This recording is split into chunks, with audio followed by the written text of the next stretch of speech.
I was about to be really annoyed if I had to sign into like a Microsoft account or whatever.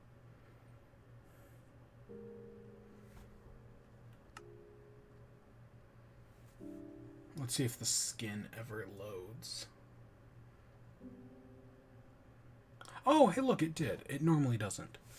So, welcome back to In Chat. It's Is it the first In Chat of August? I think it was, because I think the last one was on the 30th. So yeah, it's our first In Chat of August. We're here in Minecraft, because if you saw last time, we actually finished the season pass in Fall Guys. So I'm kind of like, I'm good to take a break from Fall Guys, do some other stuff. So, in Minecraft, you have the achievements.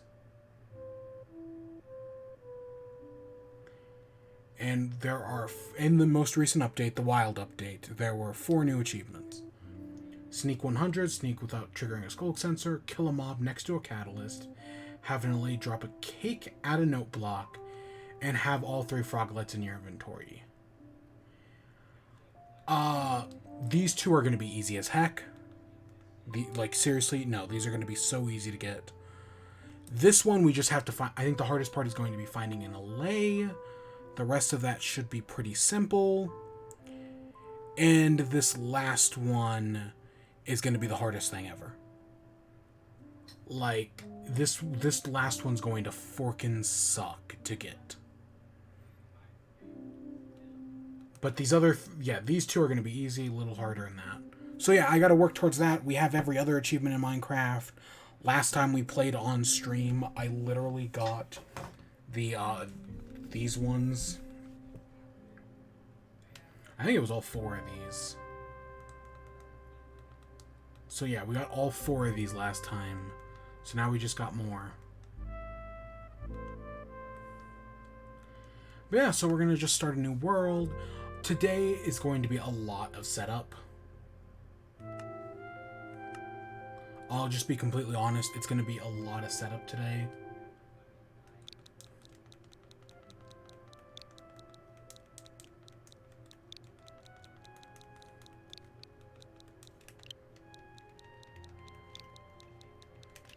We're going on a 1.19 achievement hunt. Oops. Survival, difficulty normal is fine. I don't really need a starting map. I don't really need a bonus chest. Infinite, yeah. Simulation distance, whatever. Show coordinates, yes. We'll keep the rest of this on.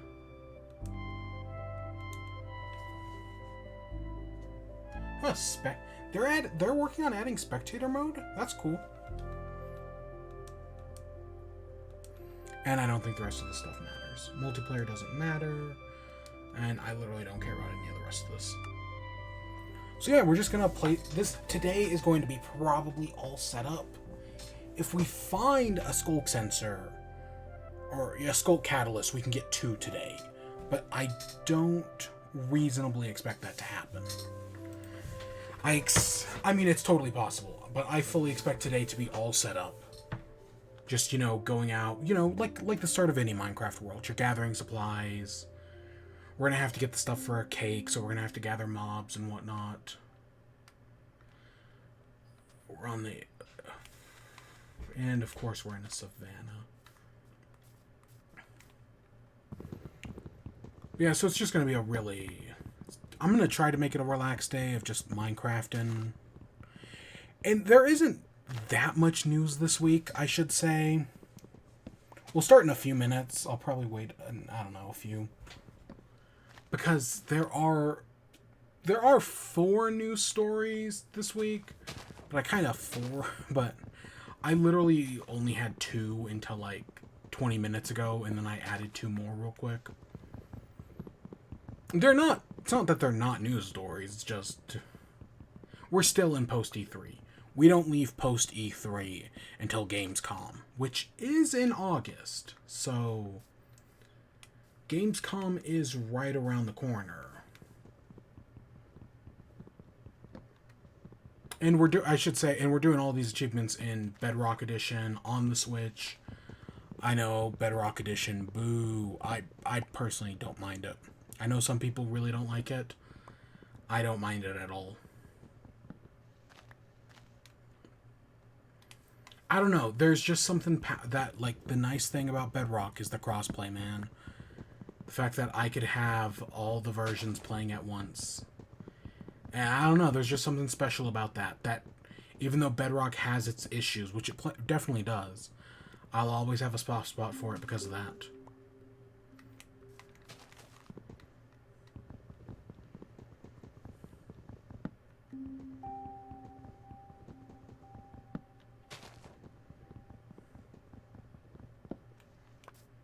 So I'll be honest, in the like right now, I don't really like the Froglight stuff. Not even gonna worry about. We'll find a mangrove swamp eventually. But other than that, and I should say this is my this is not my first time playing 1.19 the wild update. I did do some wild updating on Java, which was the first time I played Java in like 5+ years. I played some wild update. I think in a previous episode of this series I talked about my prank war, which was funny. At least I had fun with it. Never got pranked back. I pranked, they pranked me back, I pranked them back. And then I never got a prank back. I don't know, it was funny cuz I really stopped playing Minecraft at that point. But I always told them like, "Hey, if you ever prank me back, I'll jump back in." And then like so I didn't play, but then later on they told me that they thought they had cleaned out all the Skulk Shriekers I planted in their base. But then, like, 2 weeks later, they found another one. So, yeah. Because I'd filled their base with Skulk Shriekers. I'd planted, like... I want to say it was, like, 20. And I just hid them, like, in the walls and in the floors. I put some other, like, bell noisemakers in the game, or in their base as well. All around just good stuff. Solid prank me.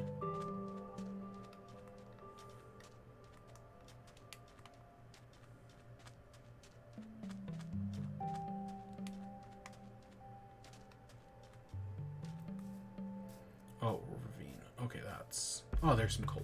Good. But yeah, for our start, our main goal right now at this moment is to go mining. We need Minecraft-related stuff.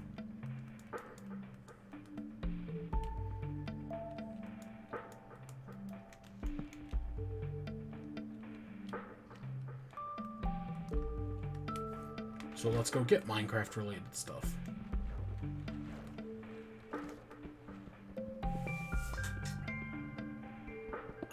But yeah, I have not played Minecraft in... but yeah, that was what, like 3 months ago now? And technically, I did do, of the achievements we're trying to get today, I think I did all of them except for the LA one. And that's just because we never came... I don't think any of us found any LAs. That's the only reason we didn't do it. So I've never seen an LA. But the Deep Dark biome... Oh yeah, I told that story in a previous stream. You can go find it.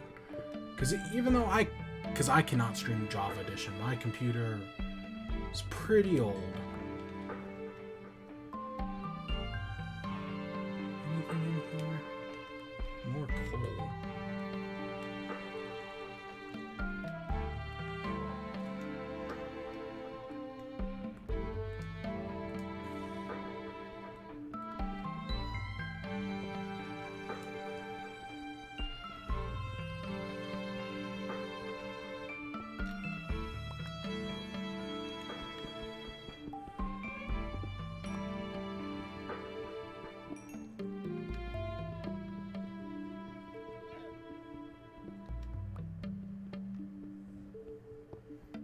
Oh, was that in the previous where I got in the...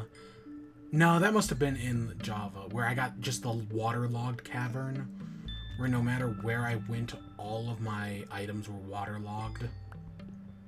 Gosh, that was the worst.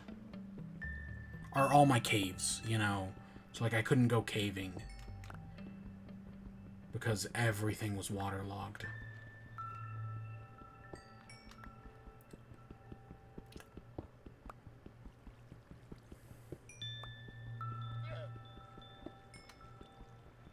Is that a villager? I heard something. Yeah? Or maybe that was just that llama, but I was like, I definitely heard something. Okay, let's make a stone pickaxe. We can also make a stone sword.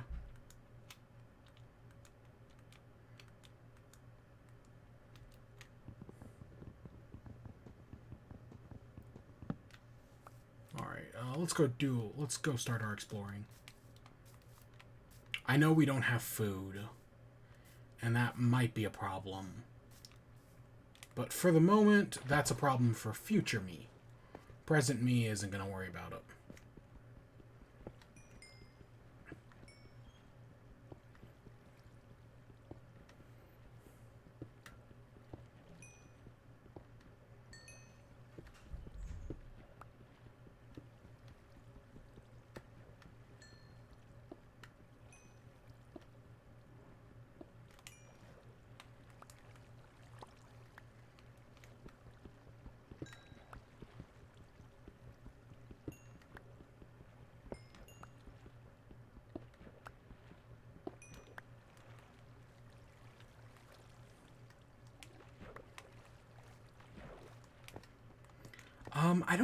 We'll pick up some copper, but I don't really think we need any.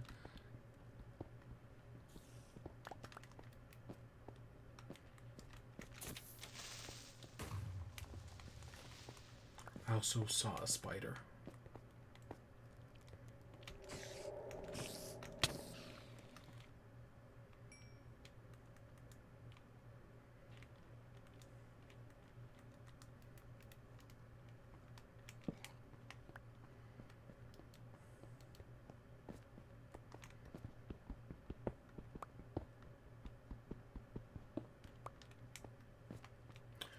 Let's get the stuff over here first.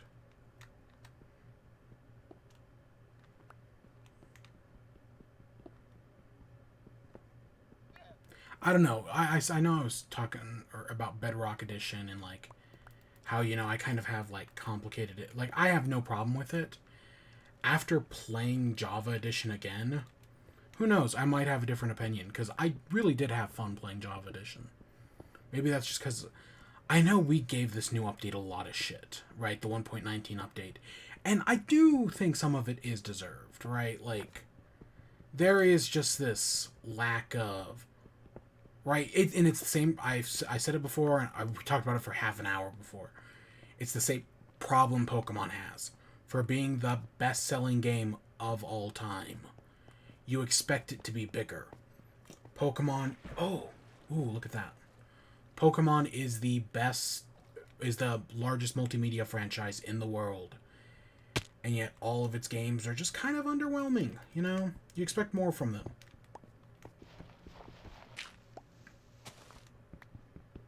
And Minecraft has that same problem. And of course, recently there's been the whole Save Minecraft campaign, because they've been adding in these... and I haven't talked about this before, so I'm going to right now. They've added in these anti, like...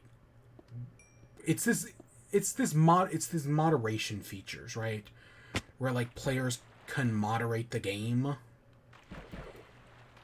Or it's not players can moderate the game, it's so Microsoft can moderate the game.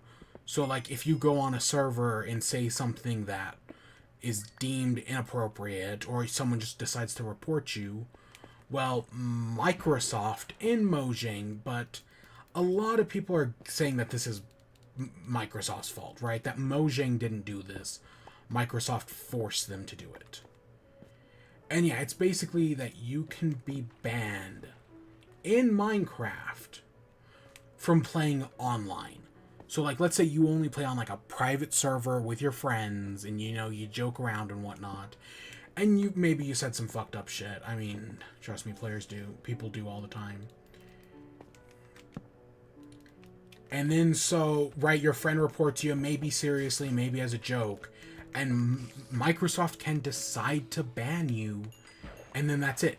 even if you're just playing on private servers, you can be banned from playing multiplayer Minecraft.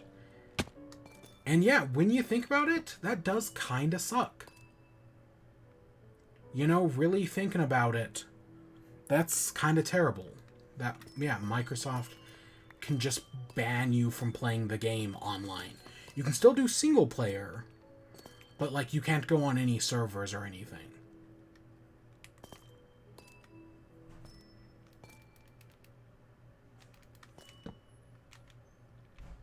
And yeah, that's pretty screwed up.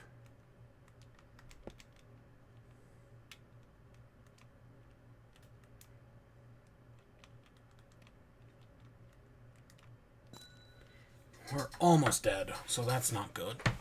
I don't have any food. But yeah, so that's pretty... Like, if they were adding moderation tools into the game that allowed server owners, like, to moderate their servers without having to, like, install, like, a plugin, that I could see that being beneficial, right? Making it easier for people to moderate their own server. But, no, this is Microsoft moderating the game for other people, right? And that, cause servers already moderate them stuff. Like, you go on, like, what is it, Hypixel, and that you better believe that server is going to be moderated, right? Like, they're not just going to let you say anything. But yeah, this is this has gained a lot of backlash, and rightfully so, right? So now it's like, oh, well, and so this has started a movement called, that is Free Minecraft. And people are not happy about it at all. And so far, yeah, Mojang and the Microsoft, their whole thing is, nope, we're not going to change anything. This is the way Minecraft is now. Fucking deal with it. At least that seems to be the approach people get from, right, seeing all this. Is that, yeah, Microsoft and Mojang just, like, Mojang's hand might have been forced, and Microsoft won't, like, they're not going to budge on this. But yeah, definitely the tides have turned against Mojang, or against Minecraft, and I get it. But I still like the most recent update, the Wild update. Despite its problems, I do still like it. I thought the Wild update had some great stuff in it. Right? All the new enemy and the new structure, the ancient city, pretty great. And even, like, going back just a few updates, 1.16 was also a pretty great update. Right? The Nether update, I hate the Nether. I hate going in the new Nether. Doesn't change the fact that I think it's a good update. Same thing with the Caves and Cliffs update being split into two kind of sucked. And exploring the new caves can feel like a nightmare sometimes.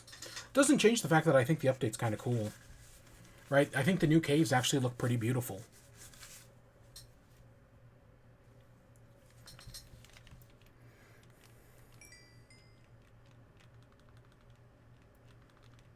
Let's smelt some copper.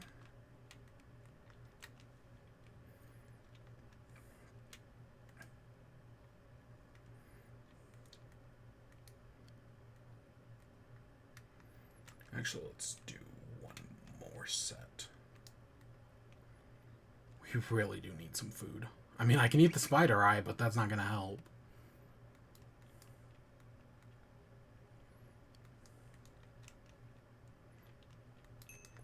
I think this is enough copper to make a spyglass. Yes.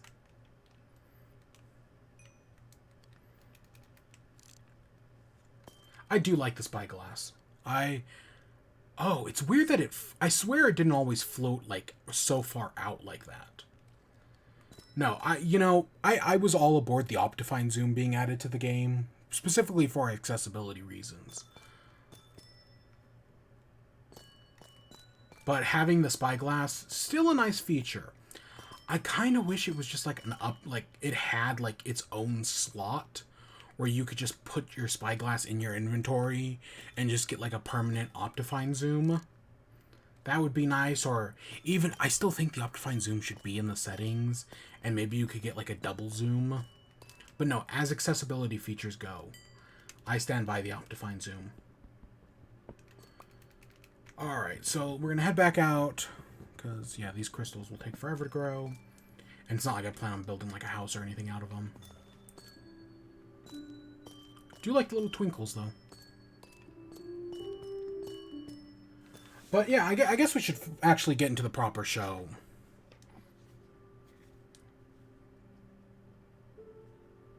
Yeah. So, our first story tonight is all about HBO Max and their merger with Discovery. So, it was announced a while ago that HBO Max would be merging with Discovery Plus, which is, a separate streaming service. And, okay, whatever. But at the time, I was like, hate monopolies. You should hate monopolies. Some of these streaming services are just getting too big. This is just another example of that, right? So that's... Yeah, I don't really like that, but... It never really seemed like that big of an issue. Until recently, however. Recently, it has now come out, basically, that this is going to cause some massive problems. And Discovery / HBO Max / Warner Brothers, who owns HBO Max, are basically just shaking everything up.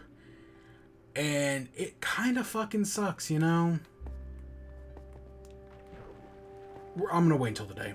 We're going to stick in the amethyst until we get to the day. Don't want to deal with that Enderman. Is that? No, I don't think that's fully grown. So yeah, it really... So, this came out... Originally, it started with the Batgirl. So, the first report I saw was something along the lines of the Batgirl scores so low at test screenings that the movie has just straight up been cancelled. Warner Brothers has decided to cut their losses and will no longer be releasing the Batgirl movie. So that was the first thing I saw of this whole story.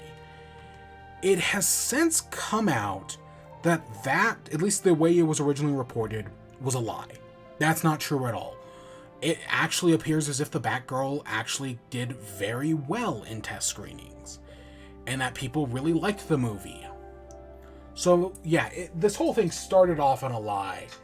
But yeah, both Batgirl, this Batgirl movie that originally I want to say Joss Whedon wanted to make, before, all the allegations came out about him and he was removed from the project, and now somebody else is working on it. Yeah, it originally started off as his project, if I remember correctly. Yeah, so that movie will not be released. And the whole reason behind this, and what they're going to do with it, is they're just they're not destroying the copies of it, at least not as far as I know. But instead they're going to write it off for tax purposes. The movie cost... originally I swear it was $70 million. I later saw somebody say 90 million, so I don't know which one it is. I think it might be 90 million. The movie cost $90 million, and they're basically writing it off as oh, well, this is going to be our tax write-off, right? We're not going to release the movie, so we can write it off in our taxes, basically. So, yeah, the movie's been scrapped, and that's what's happening with it instead. Same thing with they were making... If you remember, there was a Scooby-Doo movie a few years ago, just called Scoob. I think it was 2020. They were working on a sequel to the 2020 Scoob movie that has also now been officially canceled. And it was going to be HBO Max exclusive, and now it's just gone forever. So no more Scooby-Doo movie.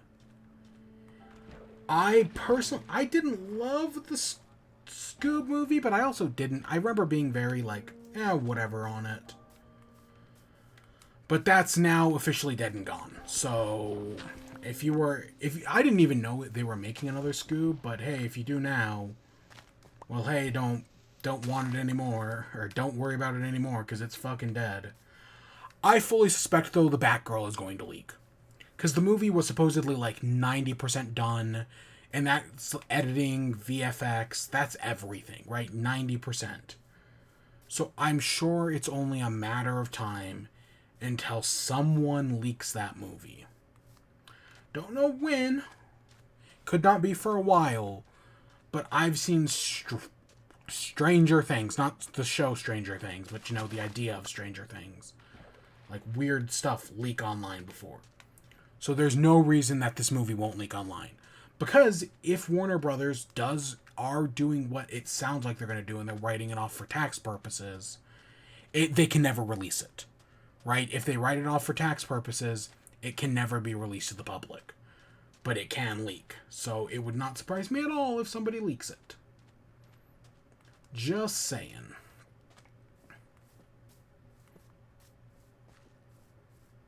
I have no idea what the seat is going to be like.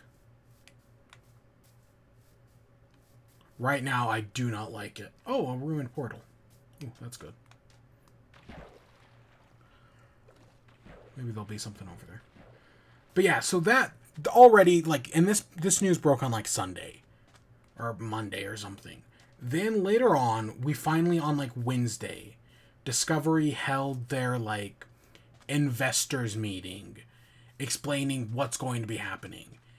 And basically, Discovery and Warner Brothers are going to be merging in summer of next year. So they'll be, in a few months, the two studios are going to be merging. There was, also with, right, those two movies being canceled, they've also started taking other movies off of the platform. So, like, that Witches movie, you know, the adaptation of the Ronald Dahl book, that's been taken off HBO Max. American Pickle, which was the one about Seth Rogen, you know, falling into a vat of pickling juice and then getting pickled himself, that movie has also been taken off HBO Max. And there's, like, 2 or 3 others. So yeah, a few movies have just been completely... Okay, there's a village over there. Good. A few movies have just been wiped from HBO Max, and it is fully expected that more will be wiped in the future. So this is not the last we're hearing from these canceled movies. In the whole investors meeting thing, talking about the new Warner Discovery merger thing, the merger thing, as it is being described, has been extremely sexist.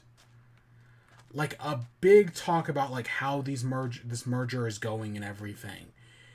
A big talk has been like, oh, well, men like to watch scripted shows. Like, you know, I don't know, what was it? I don't remember any examples they give. I'm just gonna use, like, the DC TV shows, right? Like, Doom Patrol or Titans. Men like to watch those shows. Meanwhile, females like to watch Discovery Channel shows. Like 90 Day Fiancé and,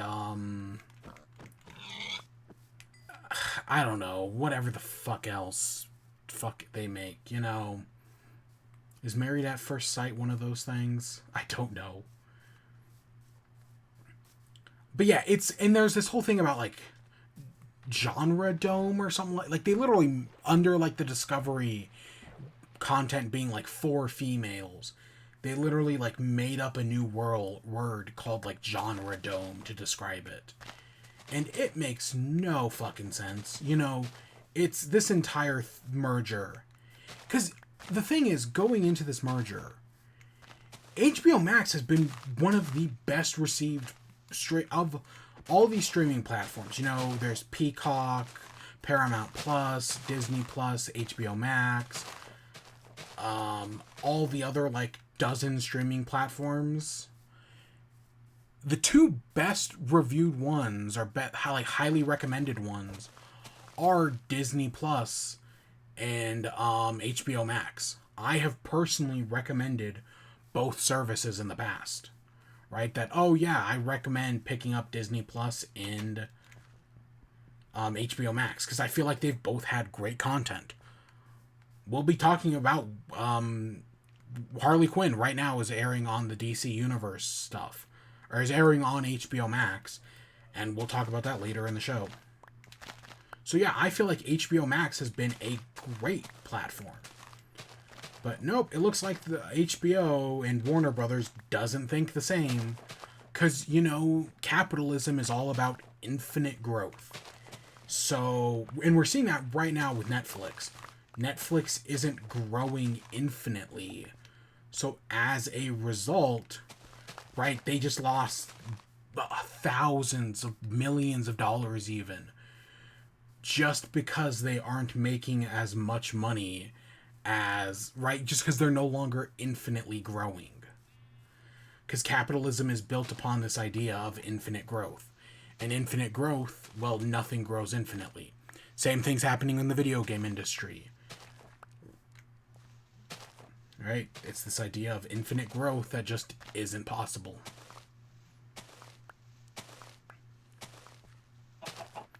But yeah, so as part of this, right, HBO Max, I don't think HBO itself is going to change any. Right? It looks like HBO itself is going to go pretty unchanged, all things considered. Right? Like, in some of the stuff that is being pulled off HBO, or that will eventually be pulled off HBO Max, will eventually maybe make its way over to HBO. So, like, if HBO Max cancels any of their, like, oh, this is an HBO Max original show, maybe it'll go over to just normal HBO. Maybe not. Who fucking knows at this point? A lot of this merger stuff is, we don't know all the details, and some of it is still a year away.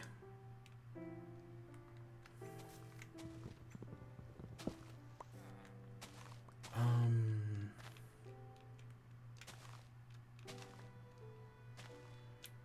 come on. I really do not need these pumpkin seeds. Oh, look, it's a cat. I need a bed. Oh, some emeralds.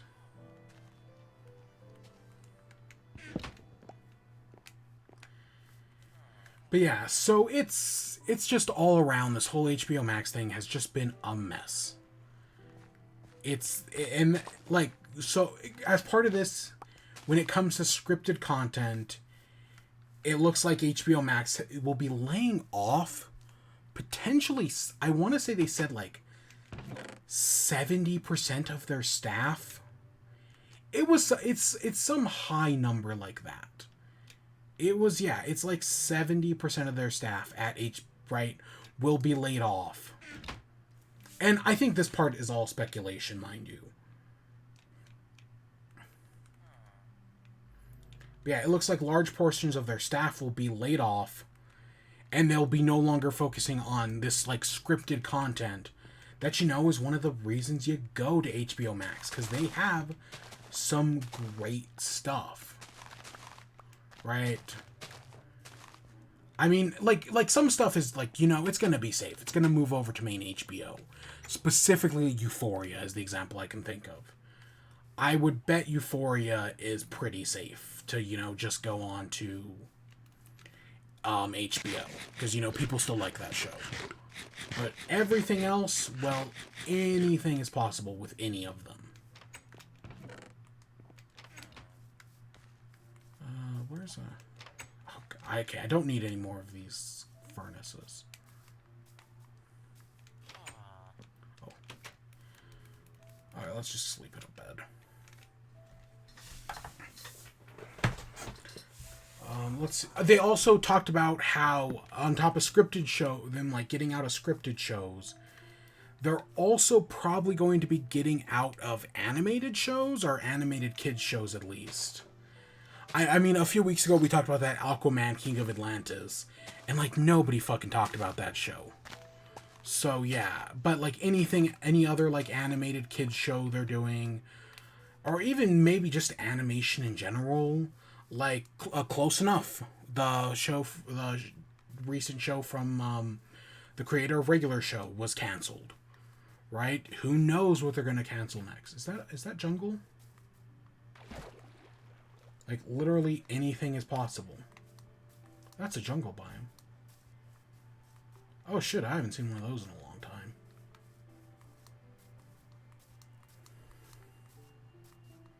At least it feels like a long time. We don't need... I mean, do Alays use cookies?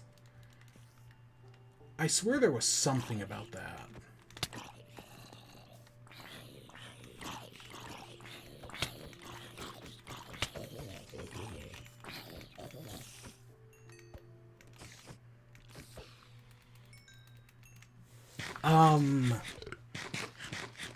Yeah, so this brought in question, like, what about some of the other, like, animated shows HBO currently has in development? What about Harley Quinn?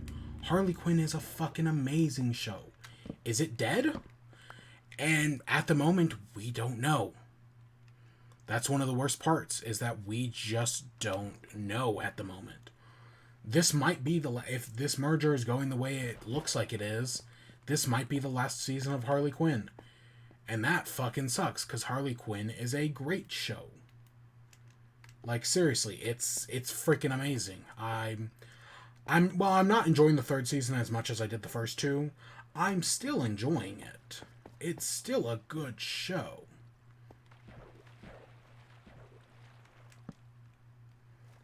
So yeah, who knows? There was questions about, because HBO Max is doing a Superman show. That, I know some people complained about the art style, but hey, you know, animation fans can be whiny cunts sometimes, you know. What, I've been in this game long enough to know the truth.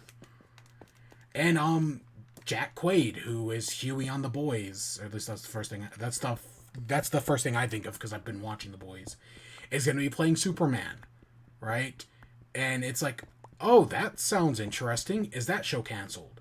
And it looks like Jack Quaid did like an interview the other day where he was like, "Oh, I was just in the studio the other day recording voice lines for it." So we're probably going to get at least a season of that, but will we get more? Who knows? But yeah, this HBO Discovery thing is just a fucking bummer, man.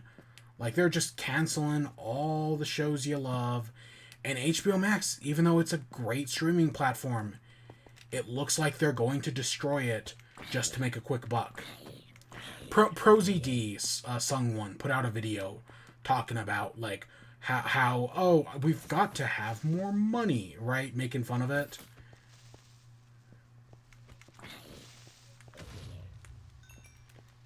And yeah, that's... because, yeah, this whole thing is just a shit show.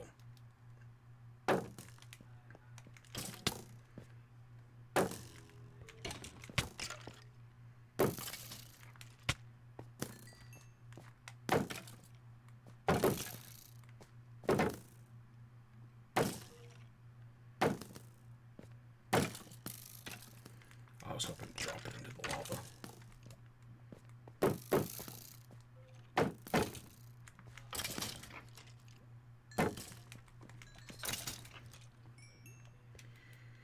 But yeah, so this entire HBO Discovery thing has just been a bummer, man. There's so much good stuff on HBO Max. And yeah, and it is one of those things where it's like, hey, if you haven't watched it, you should maybe go watch it now, because who knows how much longer it's going to be there. Like, that is a real concern. That is a completely valid concern.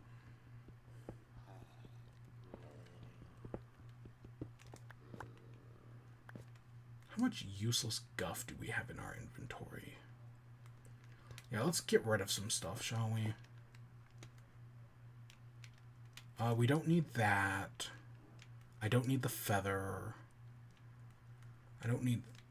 We should cook this food.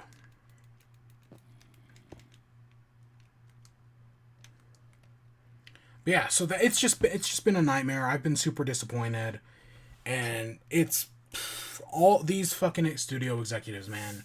They have no idea. Like the streaming war sucks, right? All these studios dividing themselves into fiefdoms like they have been. Oh, everyone needs a streaming platform. You know, it's just bringing people back to piracy. But hey, you know, we might get the Batgirl one way or another.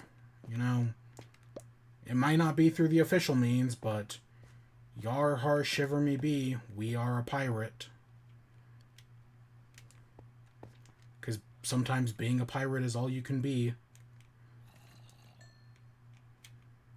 Okay, let's eat this before we do that. Let's take this, get that out of there.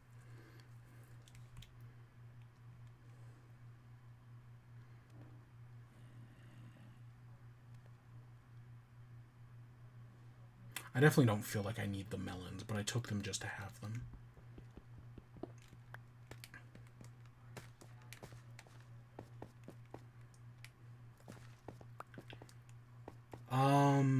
So yeah, that's our first real story, is this whole HBO Max Discovery thing. It's been slowly developing all week, and again, this is not the last we're going to hear of this, but it's just a disaster. And it shows the volatility of...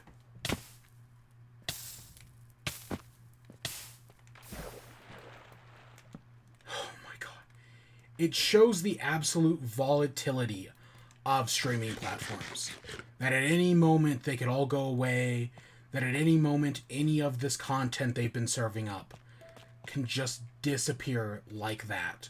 Right? Like, all these shows have been taken off. And supposedly some of them might be tax write-off stuff as well. So hey, if you want to watch any of this, well, you gotta be a pirate. I don't think...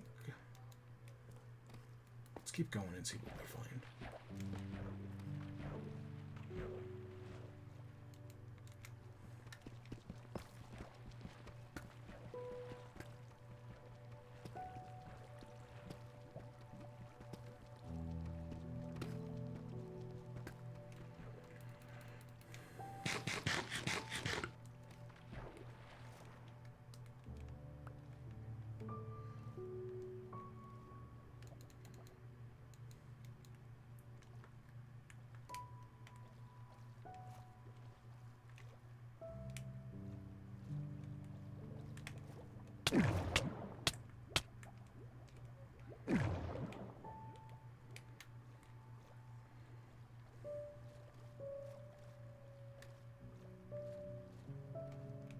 Nope, nothing over here.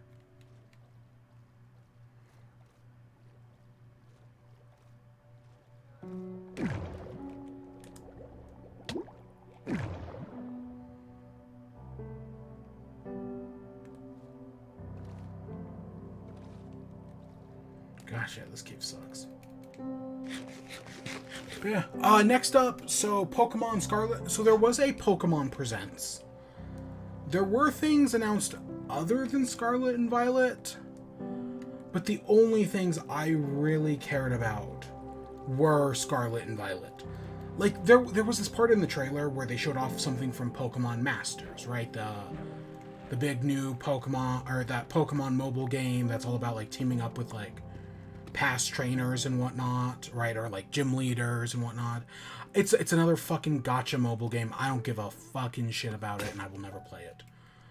But there was a new trailer for that, and it's about Red, right? And the battle at the top of Mount Coronet, not Coronet, is it Mount Silver? Right, you know, the famous battle at the end of the second generation, Gold and Silver, and then later Heart Gold and Soul Silver. Right, there was a whole scene about that. And based on, like, how the trailer was going, some people were like, oh, are we going to get a new, right, Gold and Silver Pokemon game? If you thought we were going to get, like, Let's Go Johto or something like that, you were a fucking fool. Like, just straight up. You were there with... We already got Scarlet and Violet coming out. There was not a chance in hell we were getting, right, something brand new. There was not a chance in hell. If you were tricked for, like, a second, sure. But after, like, 3 seconds had gone by, and you were in, like, the realization should have worn off, and you should have been like, oh, Pokemon Masters, okay. If you didn't think that, you were a fucking fool. And there were several people who were disappointed in this presentation, because they thought for a second we might get Let's Go Johto. You fool. You sad fool. I guess let's get rid of this dirt. We don't need the emeralds either, but I'm going to keep them. But yeah, I know there were several people like that. I can even... I think fucking Tim Geddes. God, I always have to shit on Tim Geddes, but... I don't mean to. Like, I have nothing personal against him. He's just an easy target. What can I say?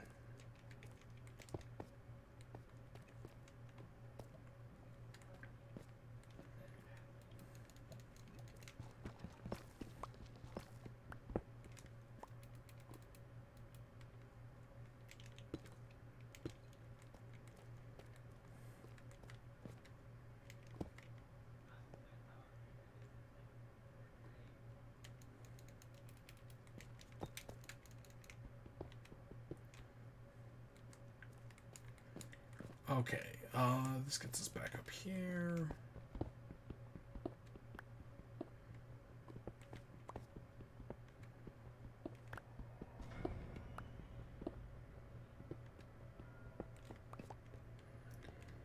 Yeah, it's just...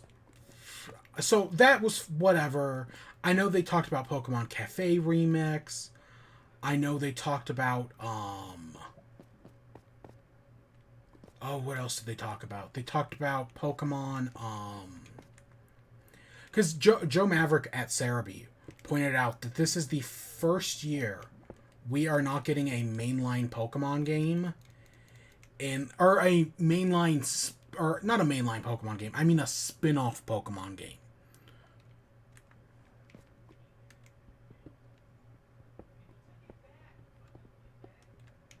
So yeah, Joe Maverick over at Cerebi pointed out, this is the first time we're not getting a Pokemon spin-off game. In like, was it like since 2002, I think? Every year since then, we get at least one new Pokemon spin-off game every year. But not this year. So that's interesting to think about, and that hasn't changed, right? That they didn't announce a new spin-off game or anything, so yep, no new Pokemon spin-off this year. Because they've just been relying on the ones they have. Cafe Remix, Masters,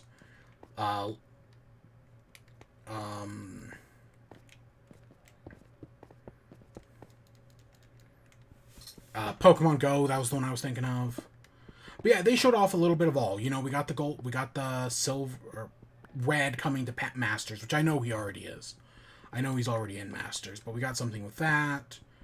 We got Pokemon Go Fest. We got something for Cafe Remix. I want to say it was Mew and Mewtwo. We got, I think they're bringing another legendary into Pokemon Go. It might have been Celebi. It was something like that anyways. It was another, pretty prolific legendary.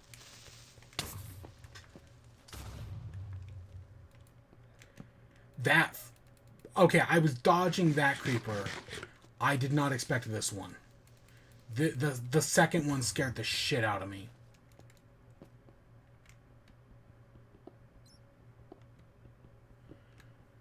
But all that takes us down to, though, is the actual trailer that mattered, which was Scarlet and Violet. They spent like the second half of the presentation just talking about Scarlet and Violet. And my thoughts, I'm still looking forward to Scarlet and Violet. I think the new trailer looked great. I'm still excited for the game. And yeah, no, I hope it's more like Legends Arceus.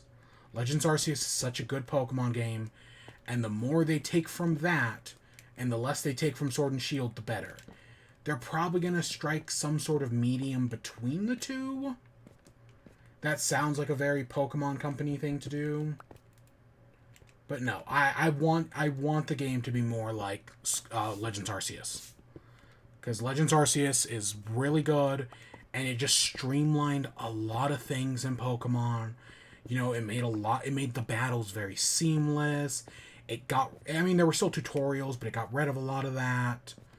The space between battling and exploring the overworld was just, there was very little interruption between the two. And that's what I want more of.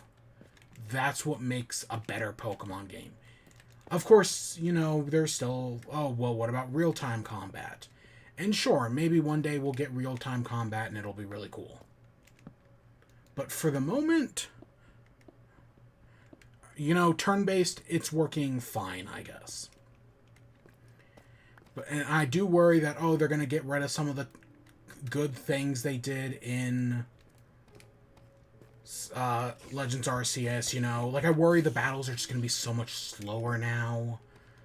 I know they're going to bring back EVs and IVs and all that other shit. And luckily, for most Pokemon stories, you can just ignore EVs and IVs. You can, for the most part. I know, right? A lot of people I when I'm playing through Sword and Shield recently, I completely ignored them, and I don't think it was ever right worrying about EVs, IVs, natures. That was never really a problem. I don't feel like we were ever like off worse for wear. Did we game over in Sword and Shield? I know we lost the Nuzlocke. I know for a fact we did. I just don't remember if we... What do I need? Arrows. Yeah, I know for a fact we lost the Nuzlocke. But yeah. So one of the first thing that, got me super excited, the ride Pokemon. So right, a lot of people were like, hey, the new ride Pokemon, or the new Pokemon, the legendaries, they kind of look like motorcycles. What if you could ride them like motorcycles? And that was everyone's speculation. And yeah, that's true. You can ride the legendaries like motorcycles. And that seems awesome. I know some people are worried that it's giving you too much too early on, because you're getting the legendary at the start of the game. But I'm going to make this prediction right now. Just because you can ride the legendary at the start of the game does not mean you can use the legendary at the start of the game. So you may be able to ride Koraidon or Miraidon or whatever. You can't actually use them in battle until the post game. I'm going to predict that, or at least until the end of the game. Just because you can ride on them doesn't mean you can use them. That's, I feel like, a nice compromise that makes a lot of sense. But and so as part of that, I've seen a lot of people disappointed that Koraidon, the past one, right, the one for Scarlet, is a even though it has wheels, it doesn't actually use them. It just runs everywhere, and I saw people disappointed by that. But since then, people have pointed out that, hey, you know what? It's kind of like the Flintstones. Because, that's how cars in the Flintstones work. And, yeah, that's kind of why I do kind of like that. Right? That, the legendaries walk around, right? It rides around like the Flintstones car. That's kind of cute, At least I think it is. We're not going to find anything down here. But I'm going to look. God, this cave kind of sucks. Honestly. Ooh.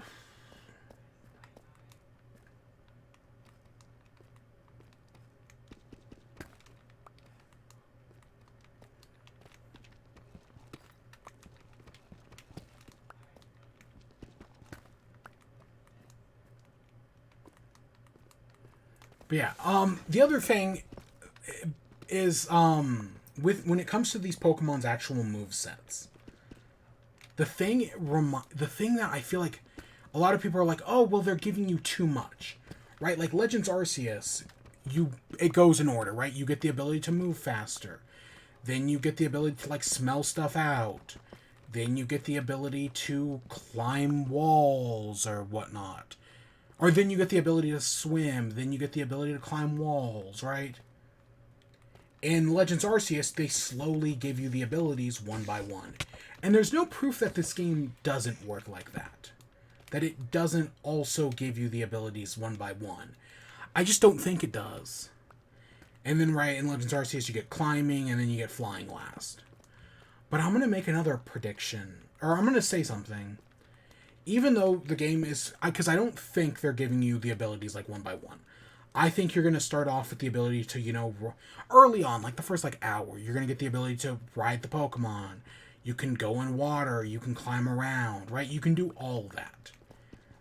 And I think the reason why they're going to give you all those mobility issues, or those, not issues, those mobility options, that's the word I'm looking for, is because that's how it works in Breath of the Wild. In Breath of the Wild, you basically start off with all of those abilities, except for being able to glide around, which you unlock the ability to glide around. Let's be generous and say an hour into the game. I know speedrunners can do it in like 5 minutes. But let's just be generous and say it takes only an hour to unlock the ability to, fly. And that's just glide and whatnot. So I think it's going to work like that, where you start off with everything. And even freaking Sword and Shield, right? The only ability it really holds you on is surfing. You get everything else in the game fairly early on, honestly. The bike takes a little bit, but it's not like your default movement speed is that slow,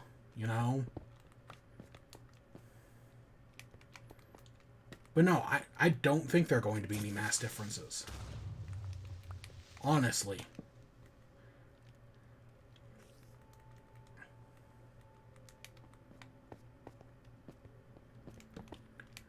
But yeah, so I'm fine with the way they're doing the legendaries. I'm fine with them giving you the full legendary move set off the bat. Let you get everything. Because if this is going to be a truly like in Legends Arceus, right? You don't need fly at the beginning of the game. Sure, it would be helpful, but you don't need it technically. Same thing with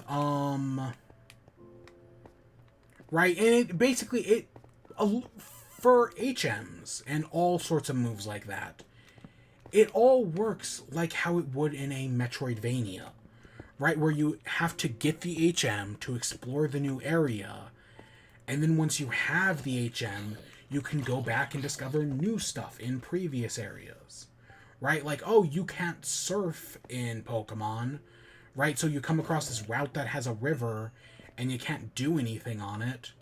But then later on in the game, when you come back to it, hey, now you have surf, so now you can explore that river. That's just kind of how it works in Pokemon, right?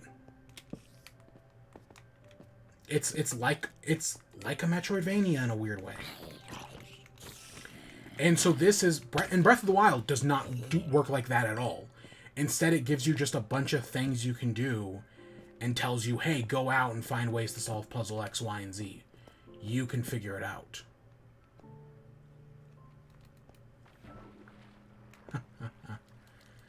Okay, here's something. Maybe. So yeah, it kind of works like that. And I think that's fine, right? Giving you just all working like Breath of the Wild.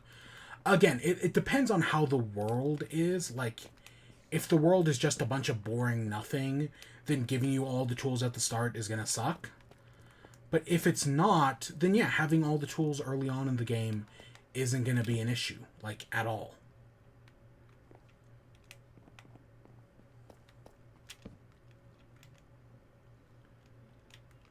I want this iron, and I want that name tag.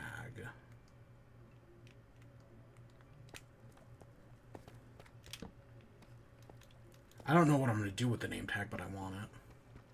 So yeah, okay, what else? I've been talking around in circles for that for a while. The new Pokemon we got Fido, which is just a great name, great design.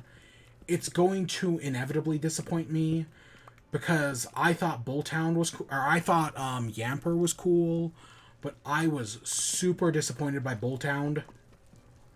Did not like Bulltown's design at all. You know, just like real talk, I did not like Bulltown. So I hope that it doesn't disappoint me. You know, I hope that this new dog is cool, but you never really know.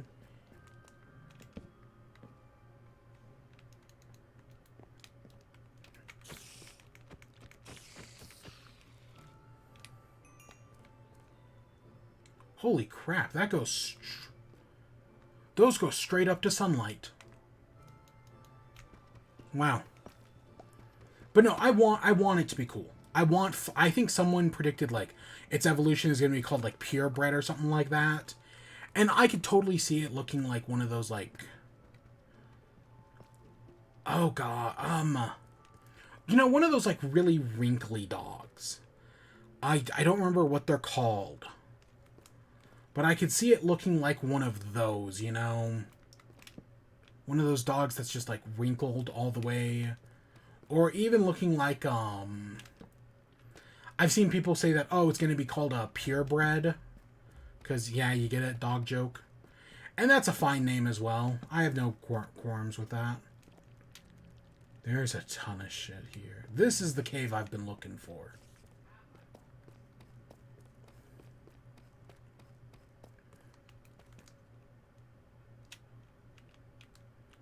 We really don't need that obsidian. I do not plan on going to the Nether.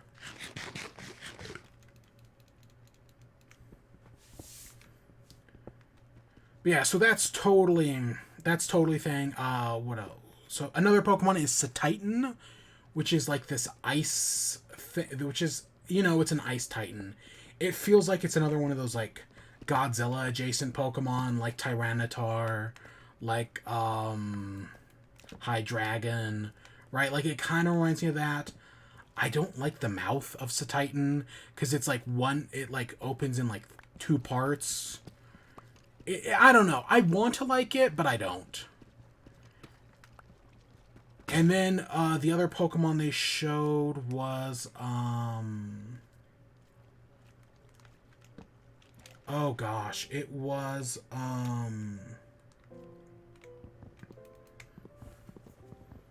so the region is called Palladia? Palladia sounds right. And they showed off Palladian Wooper. So, I will say, a lot of what was shown off in this trailer was previously leaked. So some of these details we have known about in the leaks. And if these details are real, what else from the leaks are real, right? And so I've read some of those leaks, and there's a very good possibility that like all of them are real. Because I know one of the leaks that I read mentioned that there was going to be a special version of Wooper. And hey, look, here we are, special version of Wooper. So, yeah. It looks like those leaks are very real.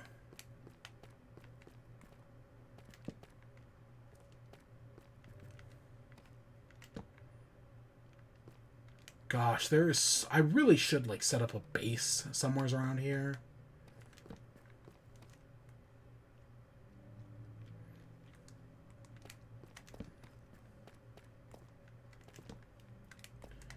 What I'm really doing is I'm looking for Skulk.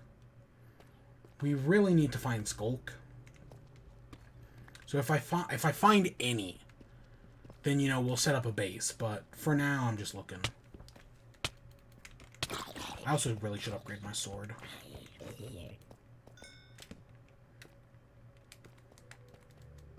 But yeah, so I think Palladian Wooper's cute. I like that its face is like it's a ground poison type, and I like that the face is like the X on like the skull and crossbones, like the warning you'd see on like a bottle of poison. That's a neat design, you know. I like that. So I think Palladian Wooper is cute. You know, big fan of stuff like that.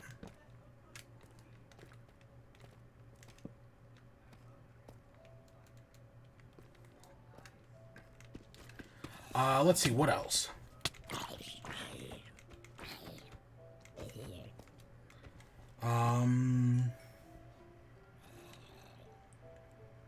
Terrestrial?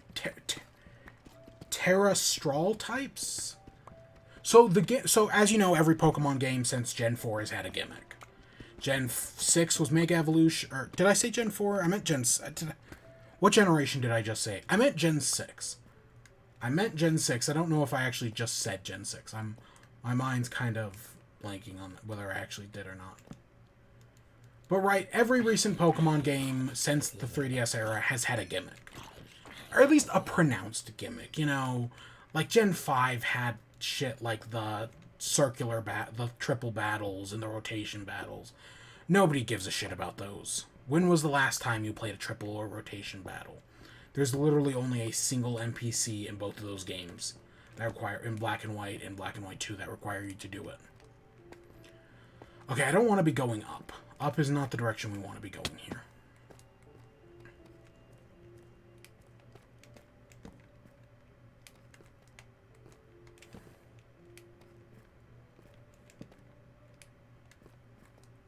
squids.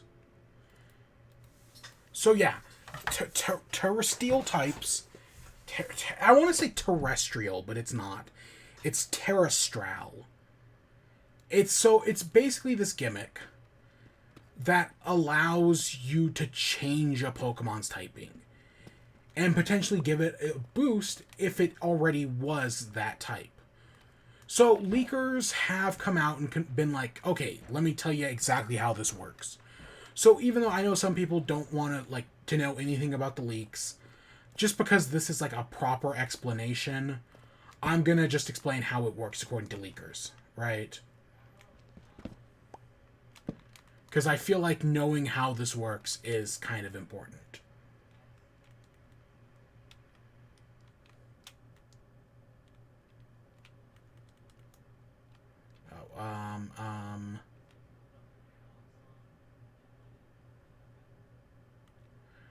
Let's get rid of that.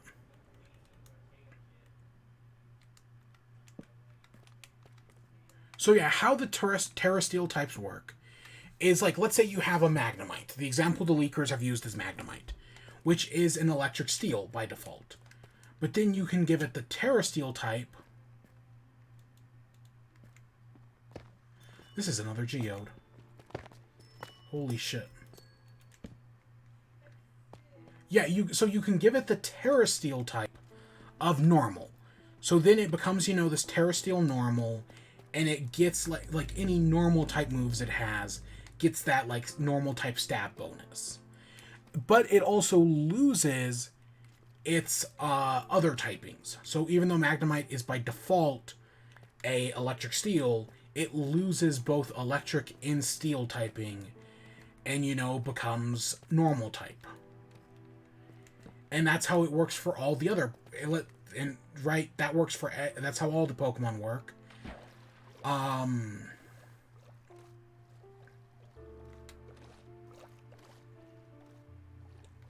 Does not look like there's anything in here.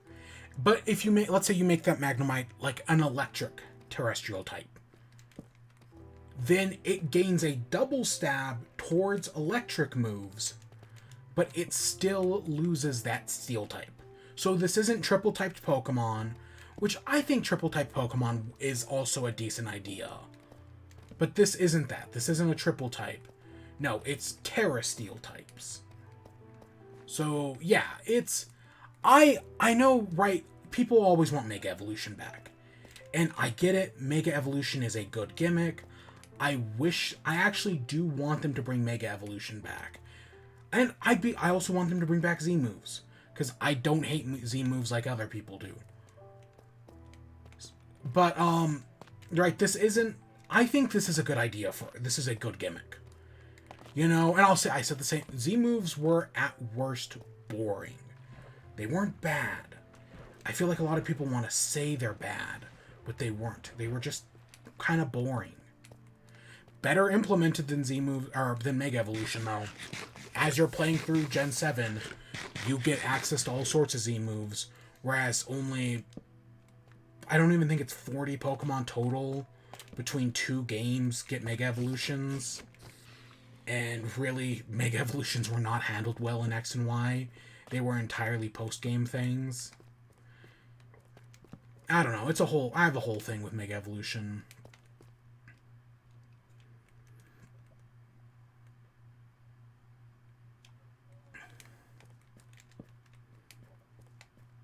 We're running. I do have to get back to the surface at some point. Because I'm not finding any diamonds here. I don't think we're deep enough to find diamonds. And I can't get any deeper. Oh, you are actually important. Oh, shit.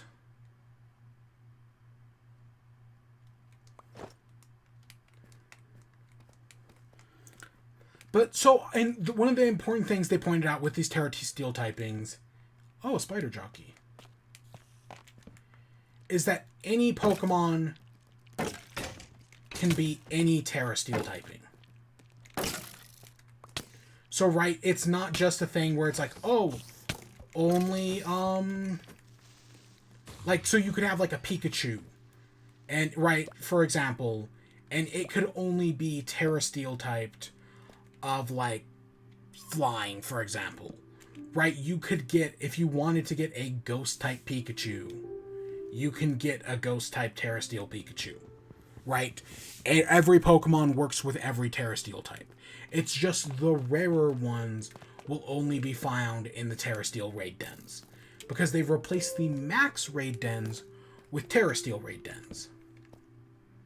So I will say, I did like the idea of the raid dens. I felt like, they weren't perfectly implemented in Sword and Shield. Like some of the shield stuff in the max raid dens where the Pokemon could get like extra shielding kind of sucked. But the actual idea behind the raid dens and the max raid den candies, oh, I love those max raid den candies. And the fact that they're probably going to bring those back, fantastic. Because yeah, those candies are great, especially for completing the Pokedex.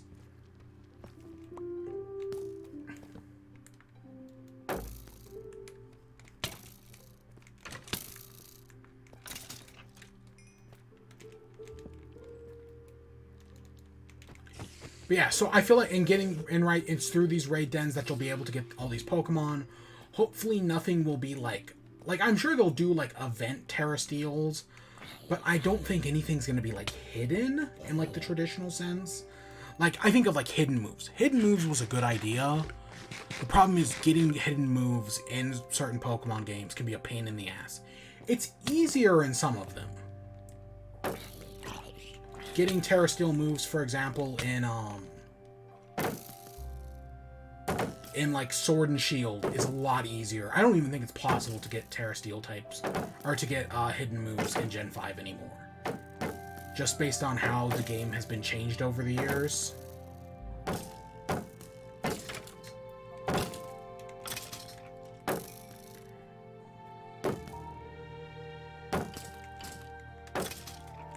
Yeah, I legitimately don't even think it's possible to get hidden moves in Gen 5.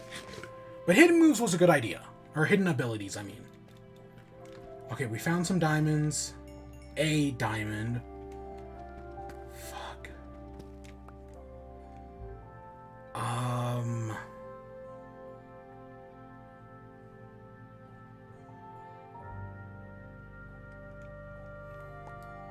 I'm literally never going to use that copper.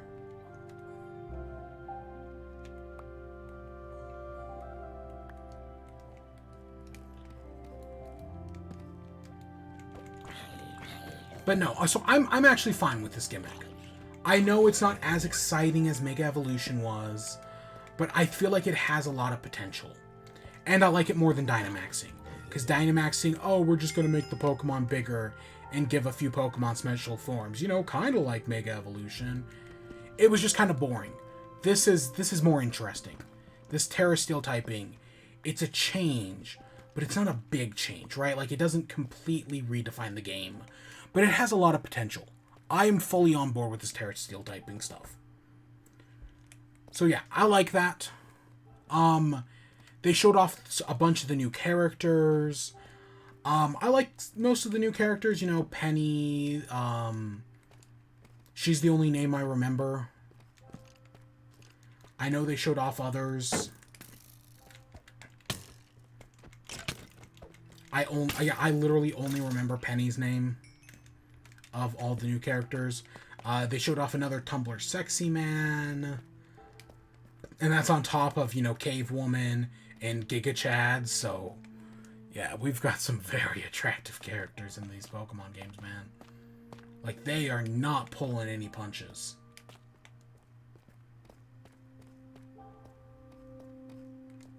We need to head back to the surface. I've got more than enough shit.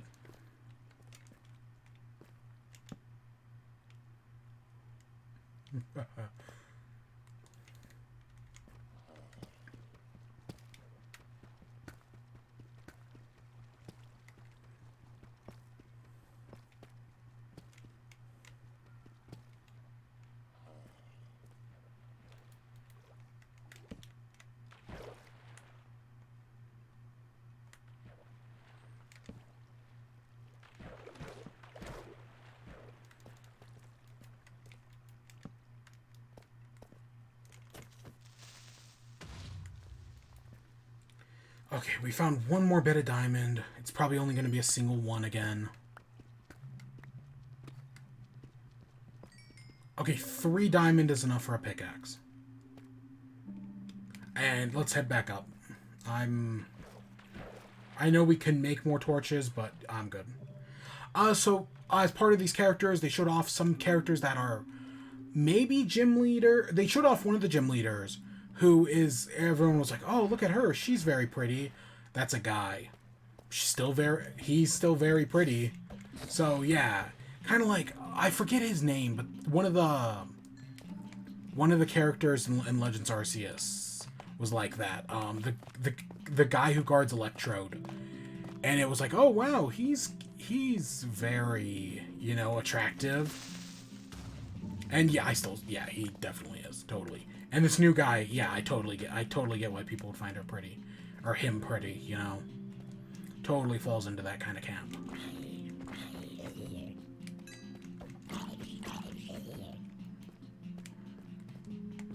Is there anything else to do in this area? We've explored a lot of it, and I don't remember the route back.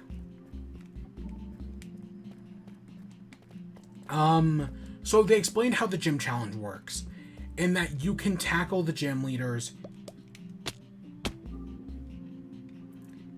in any order. So, right, if you want to fight, like, if you are playing through the game and you come across the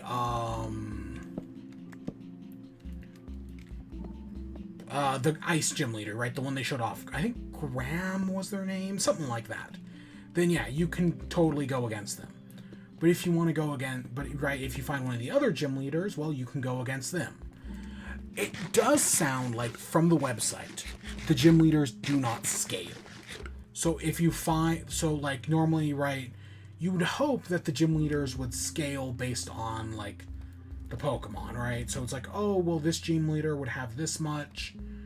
So like, oh, you find the ice gym leader first. And so the ice gym leader is the easiest gym leader. Then you find let's say the grass gym leader next, and boom, that one's a little easier. And right, so on and so forth. That's how you would hope it worked. But no, based on what the website says, it sounds like... Wow. Look at this area. But yeah, from the website, it sounds like, oh, if you find, like, let's say the ice gym leader was supposed to be like the 4th gym leader, they'd be leveled as if they were the 4th gym leader. At least that's what the website makes it sound like, that the gym leaders don't scale. I know people are going to find that disappointing, and you know what? Totally valid. I kind of wish they scaled as well. But even if they don't, the fact that, like, oh, let's say you you're using, like, fairy Pokemon, and you come across the 8th gym leader, the dragon gym leader, well, then you can just beat the dragon gym leader right there, even though you'd only be, like, level, like, 30, and the dragon gym leader uses, like, level 60 Pokemon, right? Shit like that. So I feel like that's a good thing. So that was a really neat cave. We have a bunch of stuff. I want to go look around, see if we can find, like, a village or something. I need a place to, like, rest for a minute. So yeah, still, the fact that you can tackle any gym in any order is a good thing. I like that. We'll just see how it plays out. We got the map for the game now, so we now know officially what the region looks like. And there's, like, this giant ominous crater at the center, so that's something. And you're going to school, and you're going to, like, school. And at the school, your Pokemon school, there's, like, the headmaster. People are already predicting that the headmaster of this Pokemon school is evil, and that's totally possible. I could see it. Poison, or this guy is, like, right, like, some sort of evil guy. He's got 6 Pokemon, so yeah. And the school changes depending on whether you're doing Scarlet or Violet. How much does it change? We don't know. We just know it does change. Oh, look at... God, I can't go into another cave. Not yet, anyways. Oh.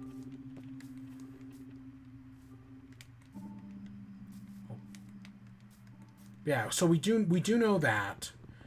What else? During the trailer, they talk about how you're going on, like, a treasure hunt.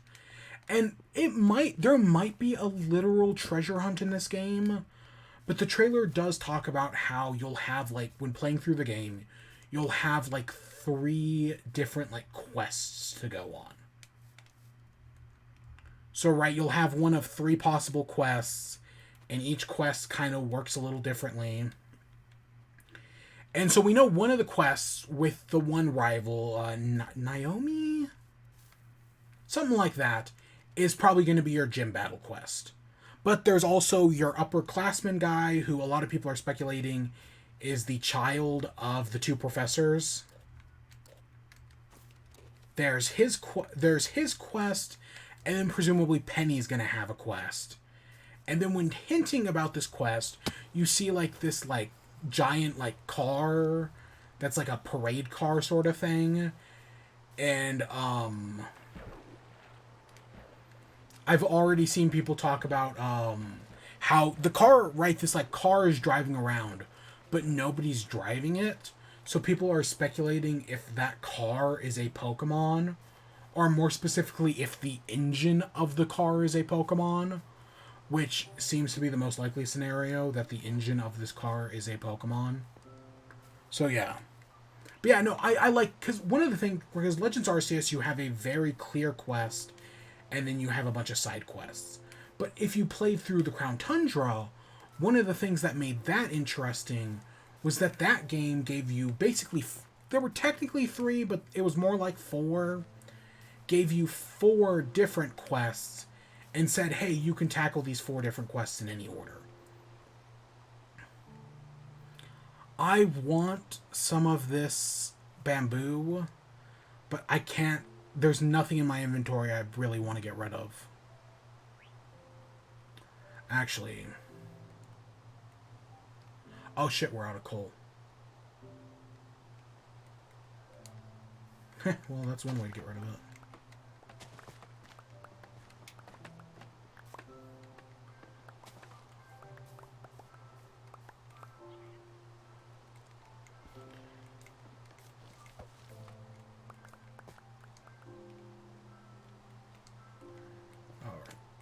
Let's get out of here.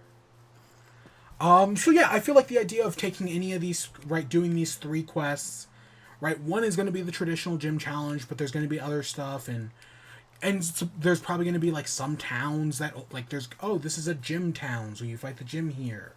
But hey, look, this is a different town, and you do, like, you do one of the other quests here, right? There's probably going to be some variety. There might be towns that do both. But no, combined with the exploration, or at least how exploration seems to work in this game, where, you could do any gym leader in any order, and, you can use the ride Pokemon to go wherever you want. I feel like there's a lot of potential here to do, anything. So I'm extremely looking forward to this game. I feel like this, Scarlet and Violet have a ton of potential.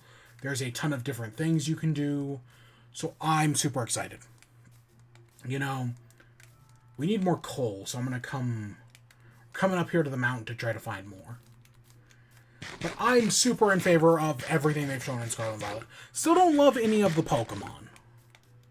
Right? Like, so far, I have not seen a Pokemon that, like, really excites me. And to be fair, I kind of felt the same way about Legends Arceus, or not Legends Arceus, about Sun and Moon, until the game release, or not Sun and Moon. Ugh, I keep saying it wrong. Sword and Shield. Okay, 3rd time's the charm. I kind of felt the same way about Sword and Shield, where I didn't really care for any of the Pokemon until the game released. And then after the game released, I realized, like, some of these Pokemon are good. Some of the designs grew on me.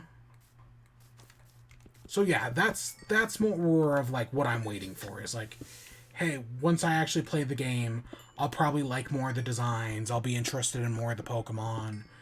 But it'll take some time to grow on me. But so far, like, Fido is probably the best one I've seen. And even still, I'm worried about its evolution because it's totally something they can fuck up. I want it to look like the bread bug from Pikmin. That's kind of what I want its evolution to be. If it's going to be called purebred, I want it to look like the bread bug in Pikmin 2. I think the bread bug is in other Pikmin game. It might be in the first one. But I'm specifically thinking of the version in Pikmin 2.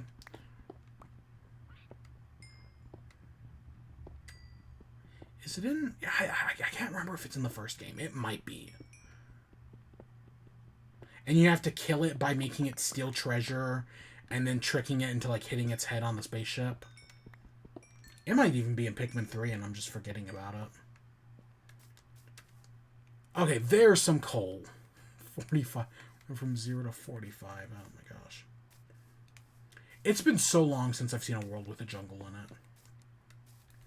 Are you my bird or are you a different bird?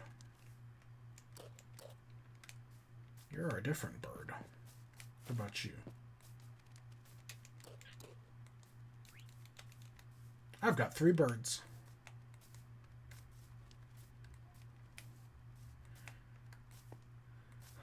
All right. Oh my god. I need some water. We still have we still have news. We still have to talk about the boys, but I'm out of water. Let me pause. I'll be back in, I don't know, like 2 or 3 minutes. Give me a second.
Oh my gosh, it really does show I can talk about Pokemon for like almost an hour.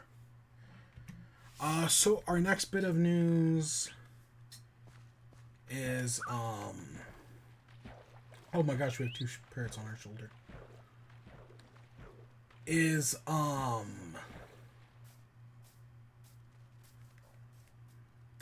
Switch sales figures. So, you know, Nintendo had their quarterly investors meeting, and we got the new Switch sales numbers. Specifically the fact that the Switch has now sold 111 million units. That's a lot of units, really. Still, I think it's still either the third or fourth best-selling video game thingy of all time. If I'm correct, the best-selling is still the PS2 is at 150, the 155. The DS is at 154, and then I want to say the PS4 is at like 120-ish. We need milk from cows, but we don't need it yet. We will have to come back for cows later. But yeah, because we will need that lay cake. But not yet. So yeah, I'm just looking for a good spot to set up a base. I'm sure we'll find something somewheres. I don't want to do jungle. I don't want to do savannah. And I'm not going to make a fancy house. I just should say that. I'm more like setting up like a little like tent or something. So 111 million. Not bad sales at all.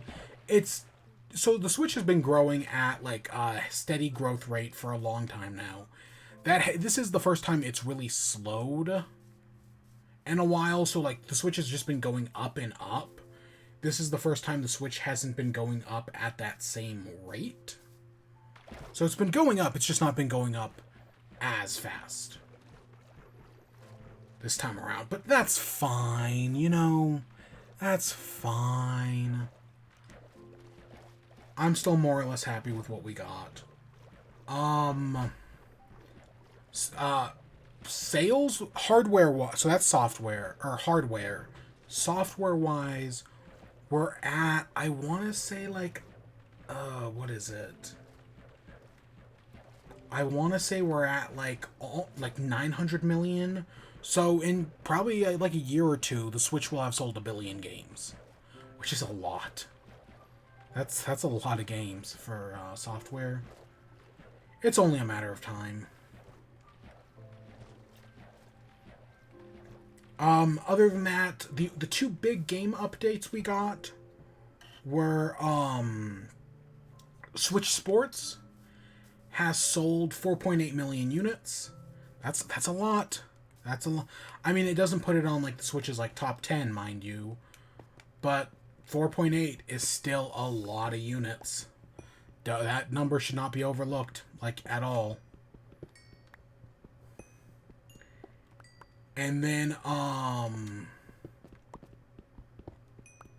the other one is Mario Strikers, sold 1.9 million units.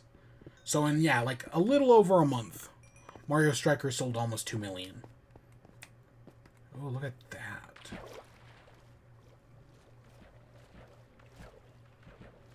I can't tell. That must just be a deloaded chunk. Yeah, 1.9 and 4.8. I know some people are going to be disappointed with the 4.8 for Switch Sports because they want it to have sold less because, you know, it's a rushed out, hackneyed game or whatever. Again, I kind of think it's fine. I feel like people give it too much shit, but whatever.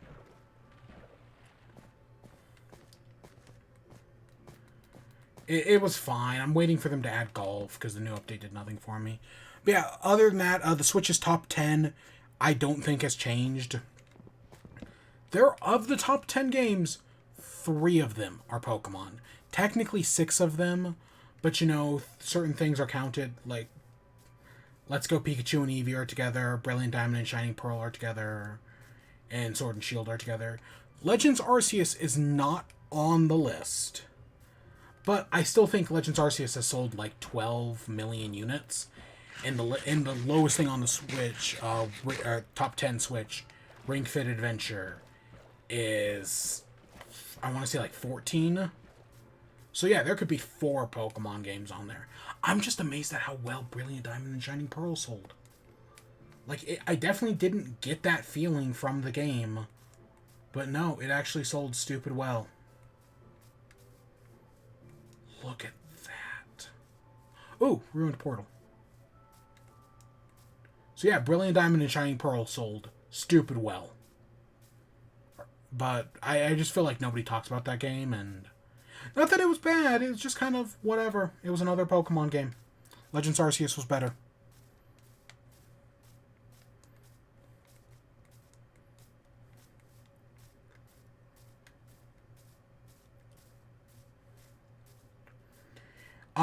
And then our last bit of news, which I have to pull. We're gonna talk about some data mining stuff. So if you don't want to hear anything about that, I get it. I want to find a place to settle first, though. God, do I want to settle on this mountain? It'd be funny. God, it'd be a pain in the ass. Oh, we can get this.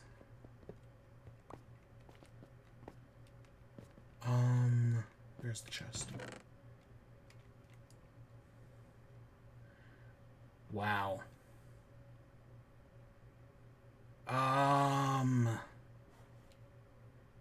There's nothing I really want to leave here.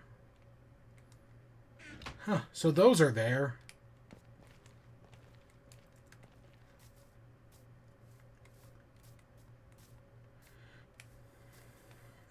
We've actually got a perfect plains biome right down here.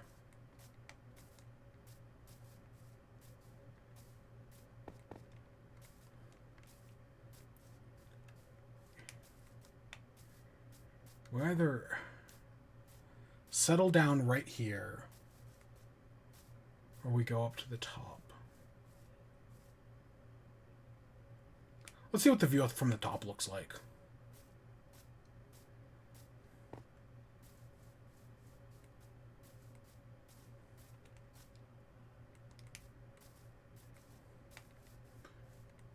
Do I still... Did my birds all die? I didn't even realize I'd lost my birds. I didn't hear them anymore. I bet they got left in the ocean somewheres.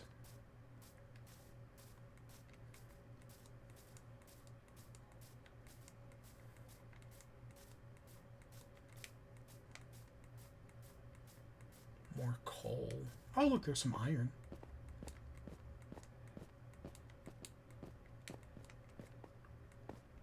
Oh, look at this. It's like a little... Oh, is that a geode?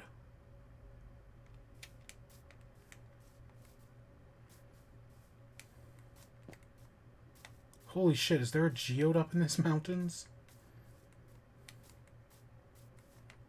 Or does that just... No, I think this is just a stripe of something. Some of the stuff that spawns around geodes. Look at this little valley. That's cute. I kind of like that. Let's do some deforestation then.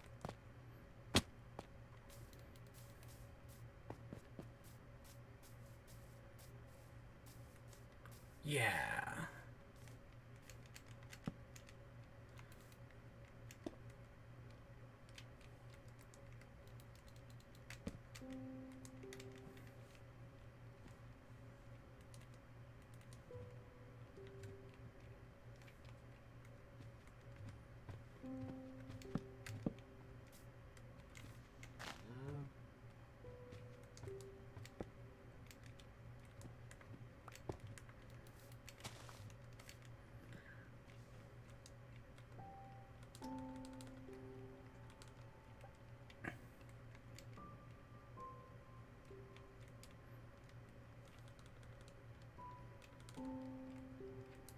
Okay,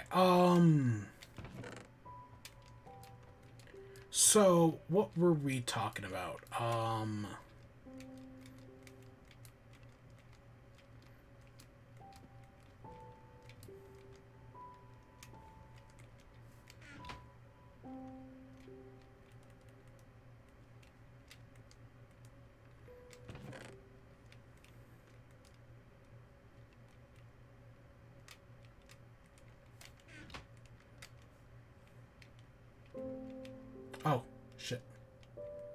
Ah, crap. I mean, it's nice to have, but I did not mean to do that.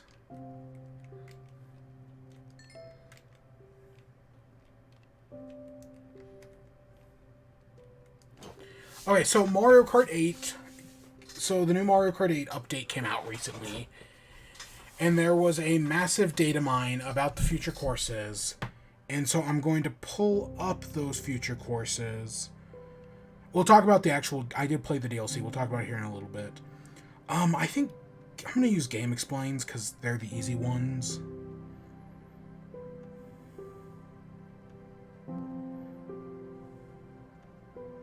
Yeah. So yeah, this all comes from, people data mining the game to see what kind of tracks are in the game. And it comes from FishGuy6564 on Twitter, who was the one who data mined it. So of the next Wave 3, we know London Loop, Peach Gardens, Boo Lake or Broken Pier, we're not entirely sure, and then Rock Mountain. So that's the Stone Mushroom Cup. The Moon Cup has Berlin Byways, Waluigi Stadium, Merry Mountain, and Rainbow Road 3DS. Rainbow Road 3DS is amazing. It is maybe the best Rainbow Road course. Maybe. It's definitely in contender. I really do like it. It's really cool that that's there. Then for Wave 4, we know the Apple Cup, Fruit Cup, whatever it's called. We know Amsterdam Driftway for sure. It's going to have a course from Mario Kart Wii, a course from Mario Kart DS, and a brand new course. So, like how the Sherbert Lands course was brand new. The Boomerang Cup will have Singapore Speedway, a course from the GameCube, a course from the Game Boy Advance, and another course from Mario Kart Tour. In Wave 5, the Flower Cup has a course from Mario Kart Tour, a course from Wii, GBA Sunset Wilds, which is a fantastic course. Like, seriously, it's pretty good. And then a Mario Kart Tour course. The Double Cherry Cup has Bangkok Rush, a GameCube course, an SNES course, and a brand new course. The Acorn Mushroom Cup has Vancouver Velocity, Maple Treeway, and 2 brand new courses.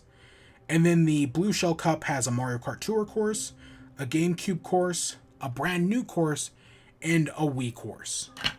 So those are all the future courses we do know about. A lot of good courses in there. Like, seriously, the 3DS Rainbow Road looks pretty good. I know people don't like the tour courses, the Mario Kart Tour courses. I actually think they're not bad at all.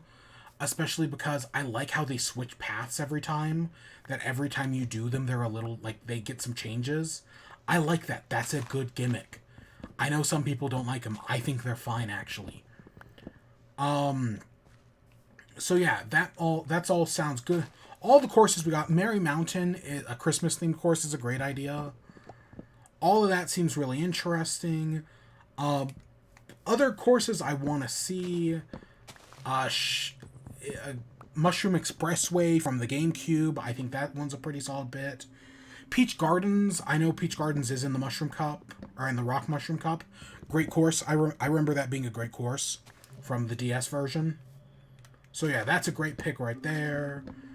We got Waluigi Pinball, so that's the best course. 3DS Rainbow Road is another great course.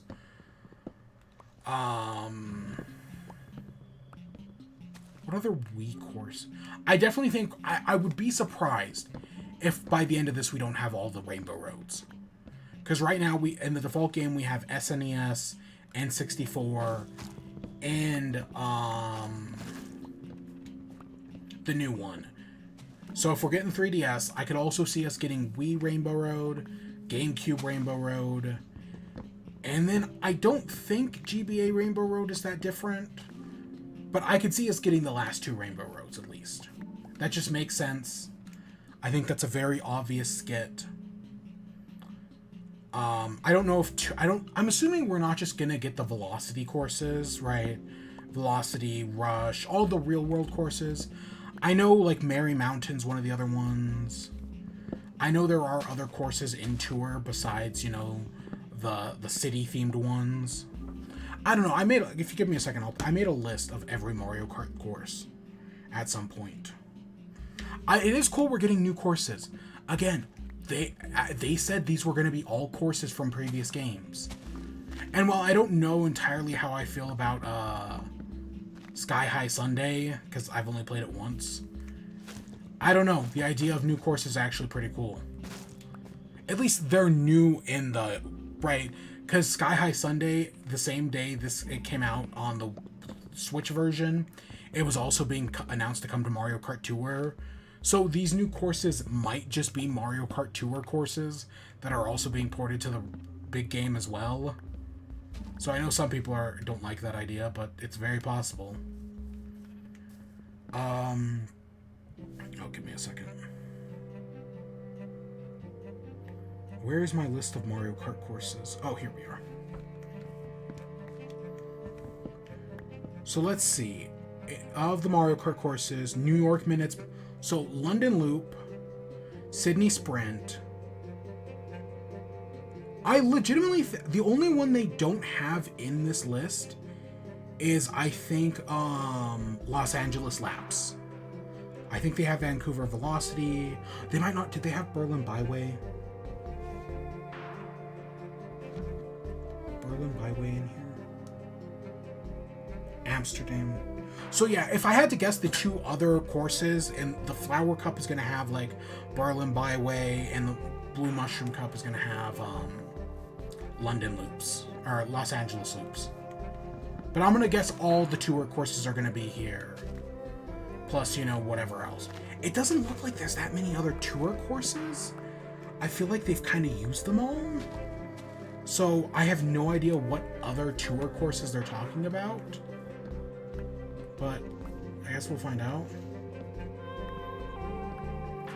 But no, we kind of already knew some of these courses. Like, we knew Waluigi Pinball was coming to the game long before they revealed it. You know, these Mario Kart things, they just leak sometimes, and Nintendo just doesn't care. Which I'm actually fine with, you know. The less Nintendo cares, the better. Usually. Sometimes. Because sometimes Nintendo cares way too much. And it fucking sucks.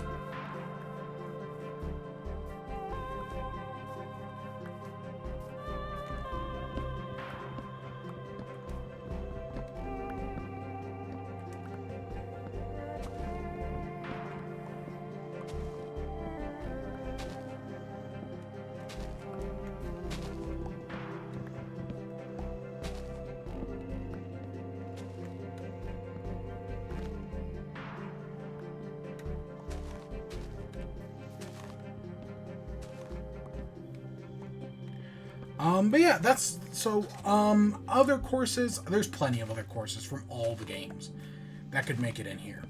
And I'd welcome basically any of them, honestly. Because there are... I'm definitely more interested in stuff from the Wii and the GameCube era. Because I feel like we've gotten a lot of the N64 era. I do wonder what tracks have never been remade. But I definitely feel like any track in Mario Kart Tour is a pretty safe bet. I think we've talked about this before. So, like, oh, let me just pull up a bunch of random ones here. Has Koopa Cape been in any of the versions? Koopa Cape would be another cool one that I feel like could show up at... That's, I think, a Wii course. That'd be a cool one to show up at some point. Daisy Cruise Ship just got added to Mario Kart Tour, and that's a 3DS course, so...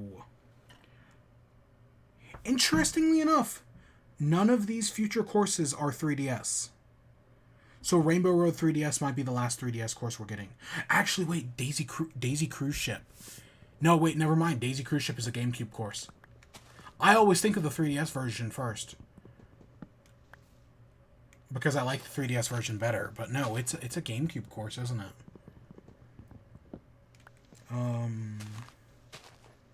God, could you imagine just getting Yoshi Falls? Donkey Kong Pass. Donkey Kong the Mountain, Donkey Kong DK Mountain, or DK Volcano. I think either of those are pretty decent choices.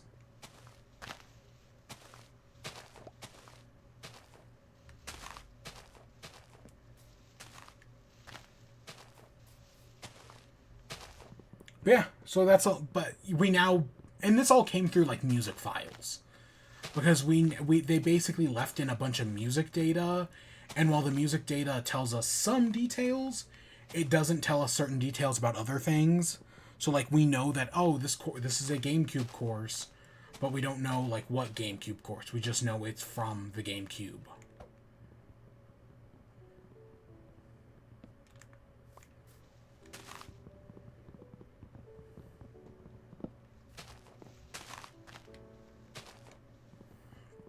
Yeah. So actually, that takes us into WIBE, which I guess we'll start off talking about Mario Kart 8. So the Mario Kart 8 DLC came out on Thursday. You know, people have been jonesing for it. It feels like it's been forever since, like, I think the last one was in what, May? So people have just waiting for the new Mario Kart course. And finally, we got the new one. And it looks good. You know, I enjoyed it. I only played them once, and I played them 4-player. I played each one once, and I played it 4-player split screen. So I did not have the best view of each individual course. But, you know, I was super excited to see Waluigi's Pinball again. It is widely considered one of the best courses. And hey, guess what? It has that reputation for a reason. Because it is really good. Right. But playing the new course, I'm not entirely sure how I feel about. It feels kind of, I don't want to use the word slippery, but it definitely feels kind of like loose. Like there's like it's just a giant oval. But it's like a weird oval, so I don't know. It's a course I have weird feelings on, that's for sure. But yeah, playing through them, I did get the of the 2 new cups, the Propeller Cup, and I want to say the other one was the Turnip Cup. The one with Sunday Split on it, I got it all first place every time, in that one, right? So I did that. I already have 3 stars in that one, at least on 150cc. But the other one did not do that well. The one with New York Minute and Waluigi Pinball, oh my god. I do not like playing that game with only half a controller. I will tell you what. I do not like that.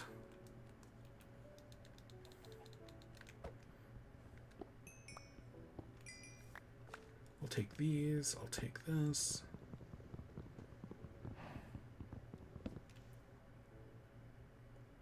Is that my... Are you guys hearing that? Or is that my headphone about to die?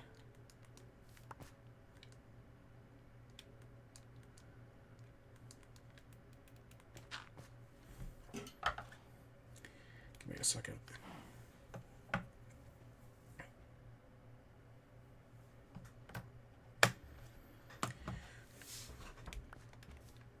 Okay, I'm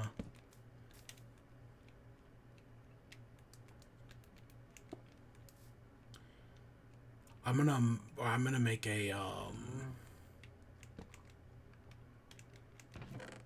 shovel, because we're gonna get some of this dirt. I want to work on this level, so I want to fill in everything below it.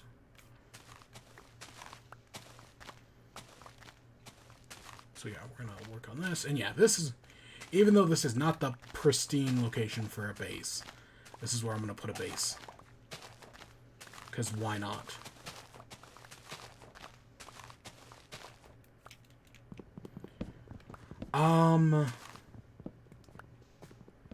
But yeah, so I enjoyed all the new Mario. You know, I have to play them all more, obviously. But, you know, just for playing them all for one time each, just to, you know, get like a sort of trial run in there, I liked them all. again, I know some people hate the Mario Kart Tour courses, but I feel like people give them too much shit. They're perfectly fine courses. Not the best thing in the world, but they're not bad either. They're just Mario Kart Tour courses. I don't know. I don't hate them as much as other people do.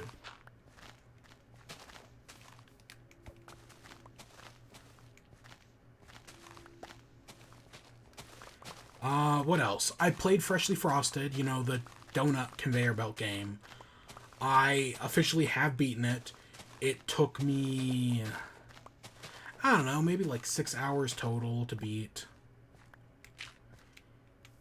It's definitely not the hardest game of like puzzle games. Like, oh my god, it's not even close to being the hardest puzzle game I've played. That still probably goes to, I'd say, Space Chem, even though Infinifactory is a good follow-up. Because I definitely have struggled with both over the years. Was I in the chest? But I feel like I've struggled with, Infinifactory, or I feel like I've troubled with Space Chem more. Oh, we're starving to death. Okay. But yeah, so I put Freshly Frosted, and right, it's all about making donuts, and as you get into the second half of the game, or as where I left off, right, there was all these levels I was stuck on. And there was one level where you eventually get like these pathways where it's like, oh, this item can go in the pathway, but then you like one direction, so you can send it left to right, but then it closes off left to right, so you then have to send it up or down. And I must have been stuck on that level for like an hour, just trying to figure out like, how did I make that 3 tall? Just trying to figure that one out to get everything right where I wanted it. And it took forever. But I did eventually figure it out. And I wish I had taken a screenshot of it. And then the next world after that, I think that was the one with portals to duplicate donuts. And I was like so confused in that one for a little bit. Because there are certain places where it's like, oh, this should work. With like, oh, this should, right, where it's like, oh, you're sending the donuts out and this should be correct. But then it's not, because for some reason, like, if the donuts are like clogged, it won't send out the ones you want. And that's just super annoying. So that drove me a little bit crazy. But I did eventually figure it out. And so I did that one. And then the final level, interestingly enough, doesn't have you making new donuts, but is instead all about you like getting like a bunch, like your conveyor belt that sends out donuts, sends out like all the different types of donuts, and it's your job to like sort them. So it's all about like sorting the already made donuts from like previous levels and whatnot. And that was an interesting twist. I don't know. I feel like the game was never... Like, there was never a level in this game that I feel like used all of the mechanics. There were levels that used a lot of the mechanics, but there was never a level that used all of them. So that was kind of... I don't want to say disappointing, but it definitely feels like if they were to, you know, update the game, or if they were to do, like, a round of DLC... I definitely feel like there is more than enough here to do a round of DLC. I definitely felt like there were certain things that in the default game just sort of never happened that they could totally make more levels out of.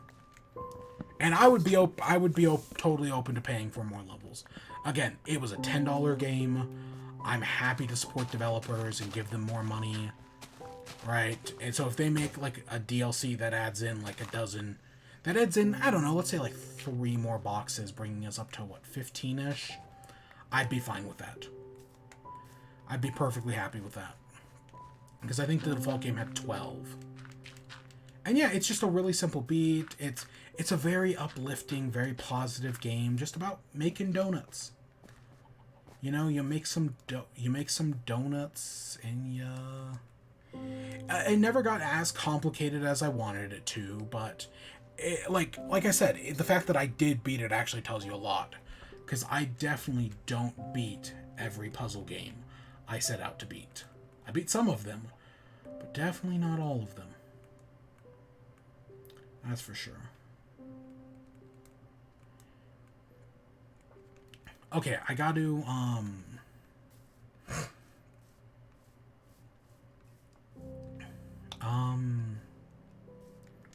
2, 3, 4, 5.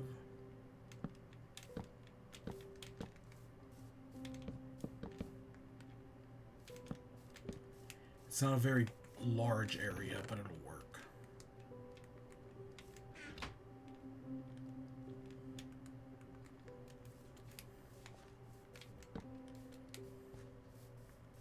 Hey. Where was the other dummy? There you are.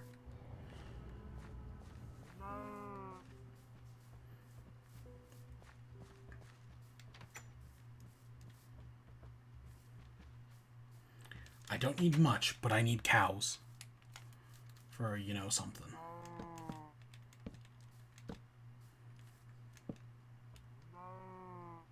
Oh, I actually screwed that up.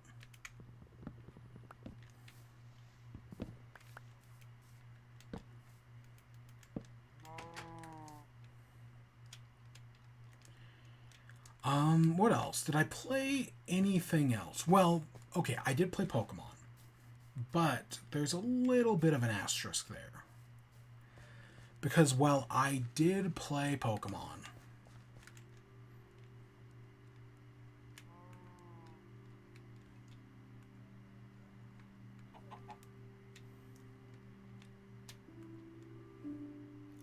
does this...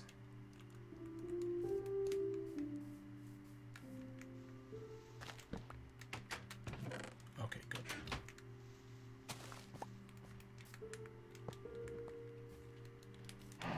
While I did play Pokemon, I just did a little, like, after the recent trailer that came out, I wanted to do a little bit of shiny hunting. You know, not much. I just wanted to do a little bit of shiny hunting. So after the most recent trailer, I sat down and I did some shiny hunting to, you know, get caught up on my podcasts, which I'm only caught up of the, like, 10 podcasts I listen to. I'm only caught up on 2 of them. So I got caught up on those. Fuckface, the Fuckface podcast, which is a fantastic podcast, really. I did listen to Court of Fae and Fairies, which is the new Dimension 20 podcast. But I was like, it was after work, and I was just very tired.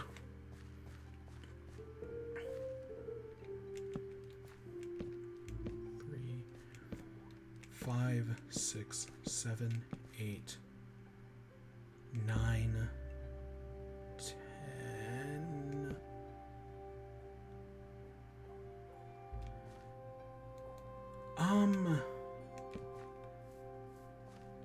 Sure.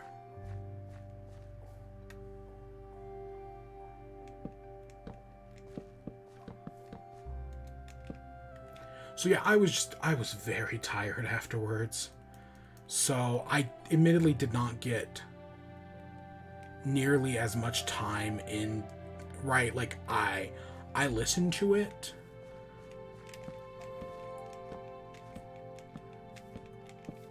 But just, I don't remember much. Honestly, I mostly remember, weirdly enough, I mostly remember the ending of it.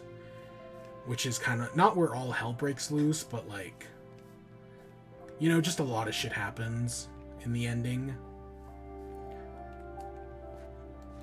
So yeah, that's Court of Fae and Flowers.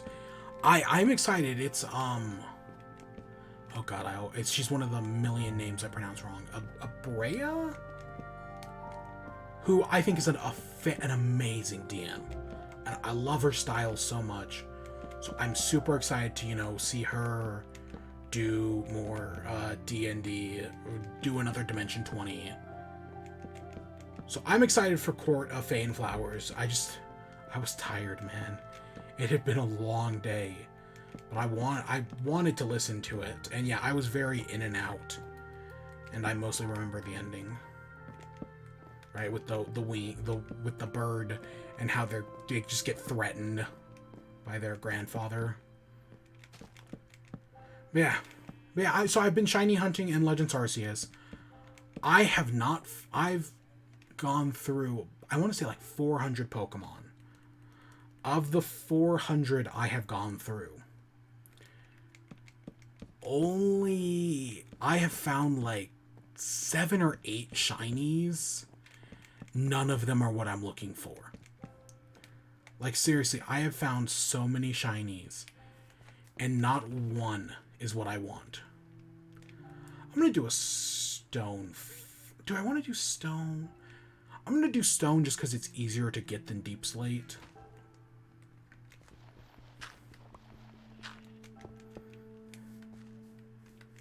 Because right now we don't have any deep slate.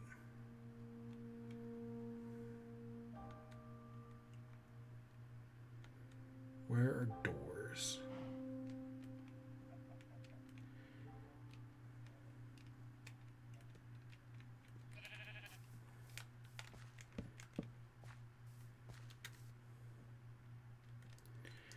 Yeah, so yeah, I found a bunch of shit that's not what I'm looking for.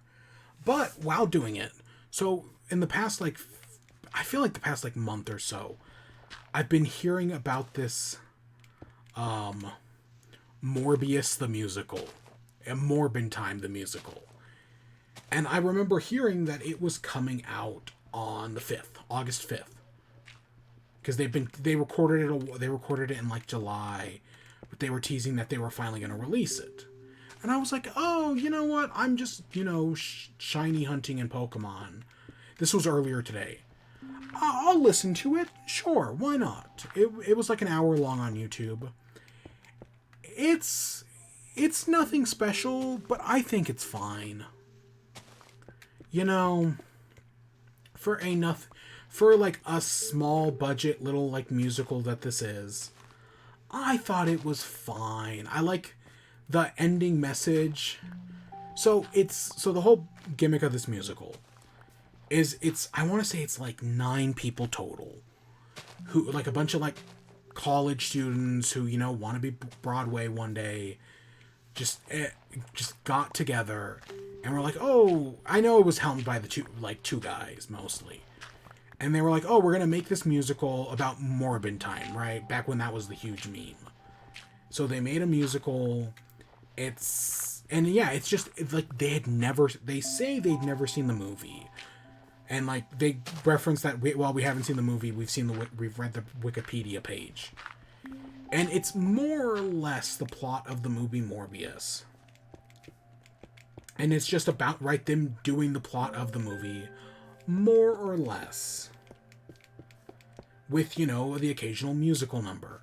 And like, on one hand, I'm like, how much of that is actually true? Like, did they actually not see the movie? Because there are certain things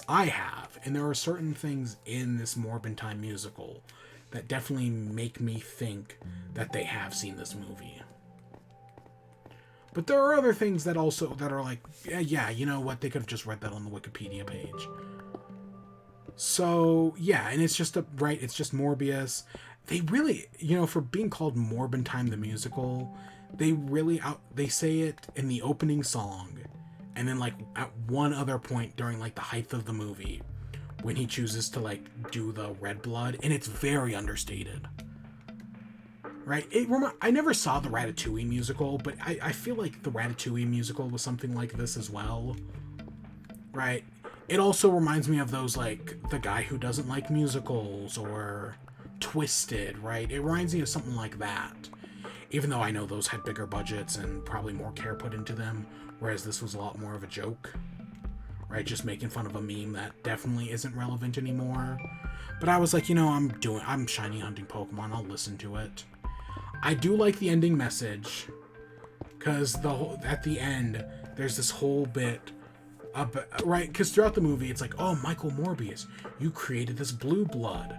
oh, how much are you going to charge for it? And he's like, no, I'm going to give it away for free. And then all the other doctors beat him up, right? Shit like that happens every once in a while. And then at the end of the musical, they reveal the entire point of the musical is about free healthcare, right? None of this shit actually matters. It's all about free healthcare. There's a whole side plot that deals with lesbian FBI agents that where they come in and they're like, oh, we're gonna arrest the real villain. Not Michael Morbius, not Milo. But no,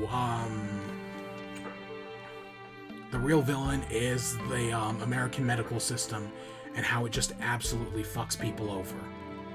And yeah, fair. You know what? Fair enough. How do I want to do this house? We don't have any sand, so...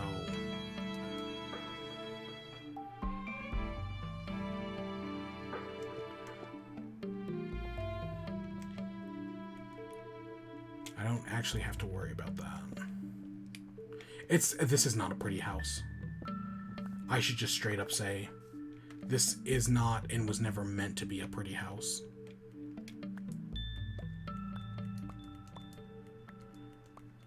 Come on, there you are. This is literally just a place for me to store shit. But yeah, I thought it was fine, you know? It definitely could have been worse. Like, I don't know. I could definitely see how some people would find it annoying. But I'm also, because this is like a low budget thing, it's like 9 people just like throwing together this Morbius musical, I definitely cut it way more slack than other people would. Right? Some people, and it's all, that's just like the different ways people criticize media. Right? Some people think that, oh, you should criticize, you know, the student film with the same scrutiny you would the AAA blockbuster. I don't think that's the right way to do things, but other people completely disagree. But because this is a student film, I'm way more willing to give it slack.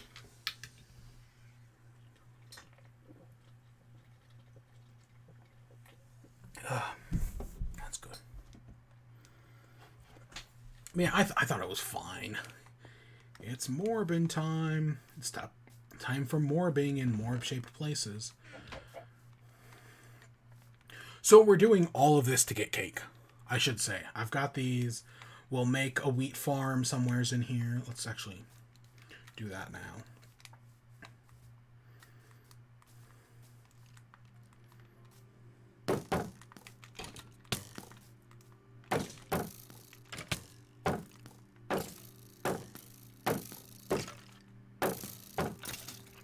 Oh, cool.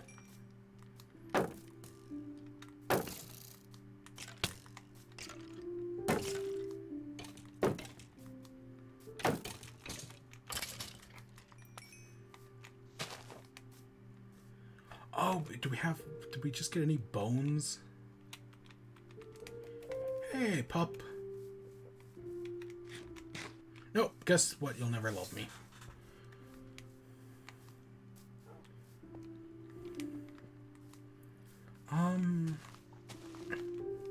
We need a hoe.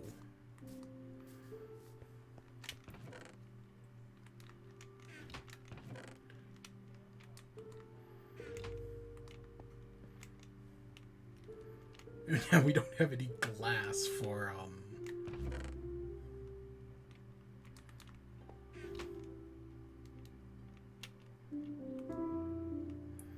We don't have any glass for windows. Maybe I'll go down the mountain and find some glass somewheres. Actually, let's grab 2 buckets of water and let's go down the mountain.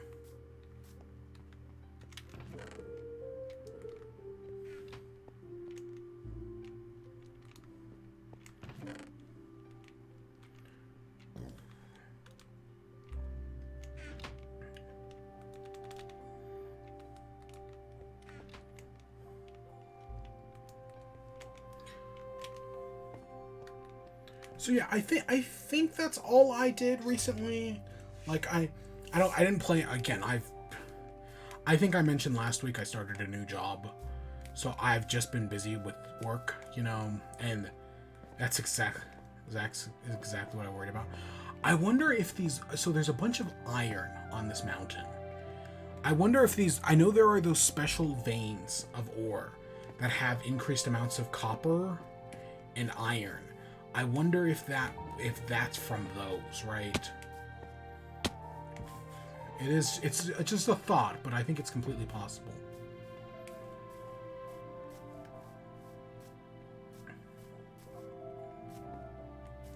I don't remember where the nearest ocean is.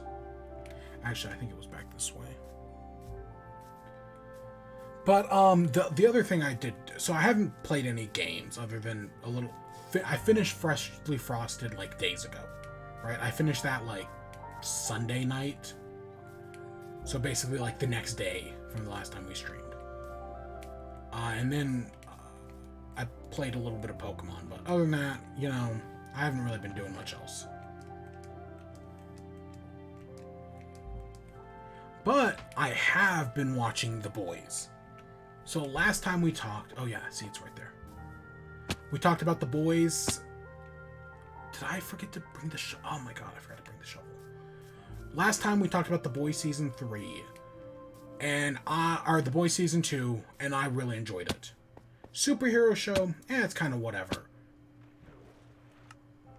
Oh, thank God. I was going to say, we haven't died yet. Superhero show, I think The Boys is, you know, it's whatever. I'd care a lot less if we had gotten a good Superman in the past, like, 10 years. You know, like, if there had been a good Superman movie in the past 10 years, I would have no problem with us getting just another version of evil Superman. But the fact that we haven't really fucking sucks, you know? But that's neither here nor there. The second season of The Boys thoroughly impressed me. I think it's a very good, very solid show that's funny and just has some top-notch political commentary. And commentary on celebrity culture. The show is extremely critical of celebrity... Oh, I should have grabbed a shovel. The Boys is extremely critical of celebrity culture. And it really does it to a top-notch level. Just absolutely destroys it sometimes. And the third season is no different. Like, they're at one... Like, part of the third season is A-Train is trying to, you know... He wants to, like, rebrand himself now that he's back on the 7. And so he's like, oh, A-Train to Africa. Right? Like, that's one of his ideas. But then to, like, show that he's, like, reconnecting with, like, the Black Lives Matter movement, which he doesn't give a shit about. He's just doing it for social media clout. There's an entire... In one of the episodes, they parody the Kendall Jenner Pepsi ad. Which I know is like, oh, well, the Kendall Jenner Pepsi ad happened years ago. So it's not like they're referencing anything relevant. Like, that's happened within... God, the Kendall Jenner Pepsi ad was, what, 20... In my mind, it's like 2018. It might have been earlier or longer than that. But, right, they reference that. And there's a bunch of other shit like that with A-Train. Right, and it's just great. It's great commentary on celebrity culture. But then there's also a lot of commentary on political culture. Like, the people who are supporting Homelander.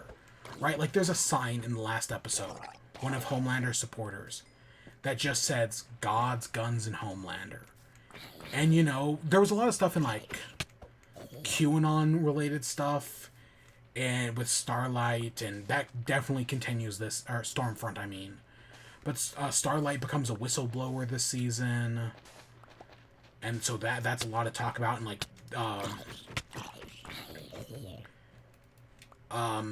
they're trying to say, like, everything Homelander is like, everything Starlight's saying is fake news. Don't listen to her. And there is so I know, like, the subreddit for The Boys kind of exploded because there was a bunch of conservatives outing themselves, not realizing the show was making fun of them. And my favorite bit from that is his wife remarries, and his new stepfather is, like, totally been red-pilled, right? QAnon, Homelander style stuff. And like I remember like conservative boys fans being like, "Why is this guy representing us? Like this guy doesn't represent us. He looks like a liberal cuck." What? What? And just like them like freaking out about that. But no, he is them. That's totally, oh my gosh. The show is just top-notch political commentary. And yeah, seeing him get punched out in the probably, I think it was like the 7th episode, was great. But yeah, I think the actual and the whole so the actual story is them, they go and find Soldier Boy, who is believed to be dead. So they go to Russia to look for him. And they find out, hey, guess what? He's actually alive in Russia. And right, he's been experimented on by the Russians over the past however many years. Should I put up the spoiler tag? I guess I will. You know what? Sure, why not? So, well, I mean, we've talked about a good chunk of it already, but I might as well. I've talked about nothing major so far.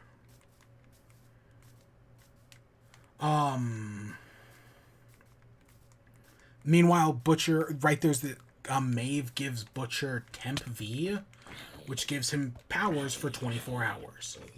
Right, so now he has powers. Huey starts taking it at one point to get powers, and Starlight's like, "Oh, you don't need them." And he's like, "I do. I need to feel strong," right? Because he feels like such a weakling. But you get a great moment where he like tells her about like, "Oh, well, I always thought my dad was weak, but then I realized, oh, he was there for me." That's just a great moment right near the end, because they find out the Temp V is killing them. Because basically everyone gets like split up this season. Frenchie and Kimiko loses her powers at one, because Soldier Boy has the power to shoot like this laser out of his chest that gets rid of people's powers. But so Kimiko loses her powers. Frenchie gets stuck with little Nina for a little bit, who is like a Russian, not mob boss, but like something equivalent to that.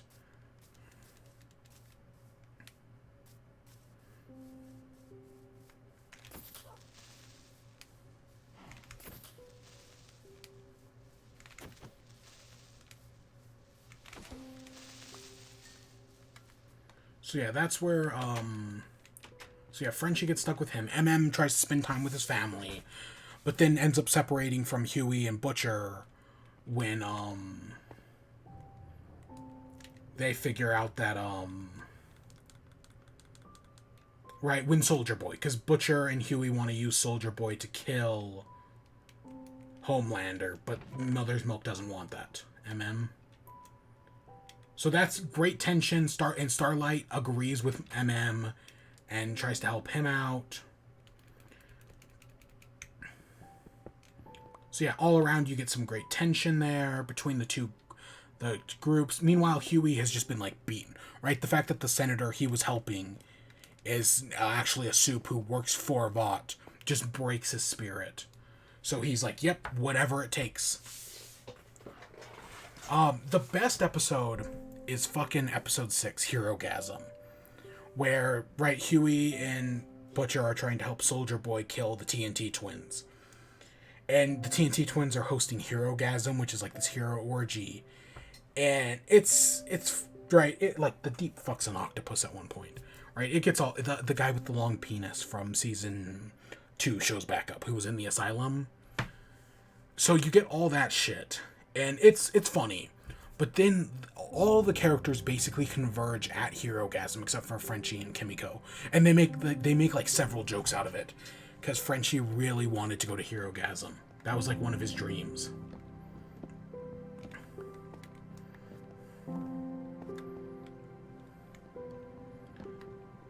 So yeah, they make jokes out of that, but all the characters converge at Herogasm, and you get a fight between Butcher, Huey, who both have powers at that, right, who have both been powered up, and then Soldier Boy against Homelander. And it's such a good fight, really good tension, really well done. I was thoroughly impressed with it all the way through. And that right, that all you got all that builds up, and the fight just ends great. So yeah, that was all around really impressed me. That's easily the highlight of the season. I heard some people were disappointed with how the season ends, but no, I thought it was fine. Right, it definitely shows, because by the end, Annie Starlight has become a whistleblower and is officially, right, part of the boys. Right, she's with them till the end, more or less. I thought Homelander for a second was going to run for president, but no, at one point the politician is like, nope, we're working together from now on. Because, yeah, the politician at one point betrayed, Newman betrays, Stan Edgar at Vought.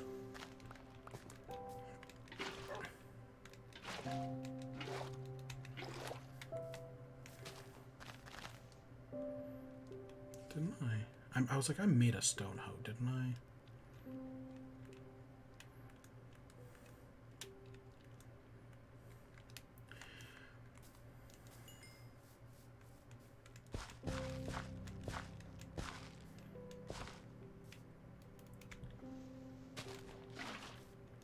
It's gonna be it's not gonna be a huge wheat farm, but I can work with small wheat farm.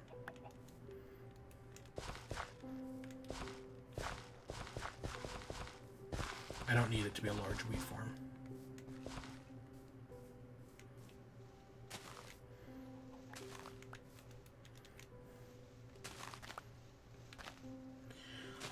And yeah, so you find out Newman is. I thought Homelander was going to be running for VP, but no, Newman is.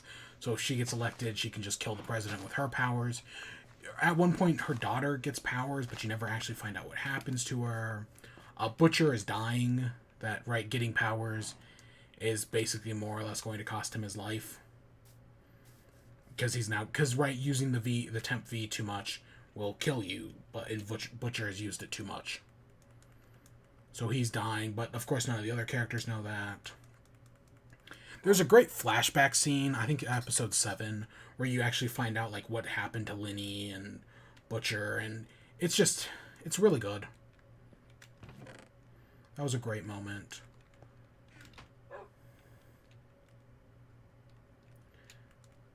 Let's assume we're gonna need more, but I don't know how much. And yeah, I was really impressed with the show. I really liked it. And yeah, it's definitely the ending leads off with like, oh, there's still so much more to do. Right? Like, oh, the threats, it's not like the threats have gone away any, you know. But I liked where it ended. I'm super excited for more whenever that comes, you know. It's probably not going to be for a while. But when it does, yep, this time I'm gonna be there. Like I liked the first season. You know, the first season was good, but I've just been thoroughly impressed beginning to end with the second season. Everything about it has just been top notch. So yeah, I'm whatever more the boys decides to bring, you better believe I'm there, because it's really good. And there's tons of other shit I'm forgetting. Right. But I like everything with Huey. I like everything with MM. Frenchie, Frenchie doesn't get as much. I like the musical number. That was... It's a very minor thing, but it was enjoyable, you know? Because, yeah, there's after Kimiko loses her powers, they get a musical number. And, yeah, that's a lot of fun.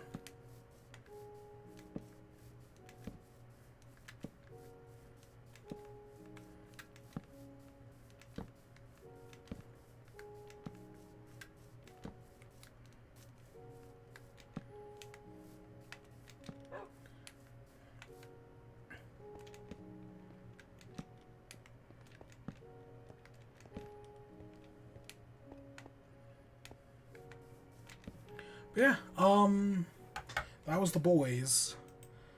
I'm gonna, it's Harley Quinn. You can go watch the episode. So Harley Quinn episode 4 came out. I thought it was fine. It was nothing like mind blowing or anything. And yeah, I don't know. This is so Harley for this episode. They finally did the Court of Owls, which was something they were building up, or at least it was something in the trailers that the Court of Owls, right, in their orgy, which some people didn't like that joke, and like it is a fairly obvious joke, but just because it's obvious doesn't mean it's bad, right? Like, I know some people equate the two, but no, just because something is obvious doesn't mean it's a bad idea. Yeah, and it's not like it's entirely an orgy, right? Like, there are other jokes, like the they can't do a goat sacrifice, so they use a goat piñata. That's not bad.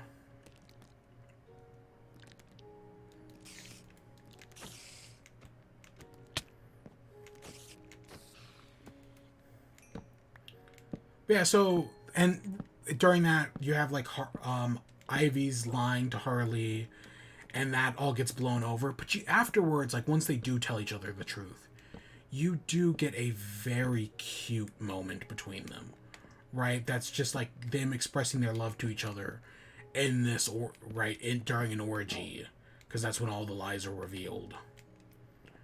But no, I really do like it. And at the end of the episode, Frank is still missing, so they're going to have to go find him and whatever the hell he's been stuck doing this entire time.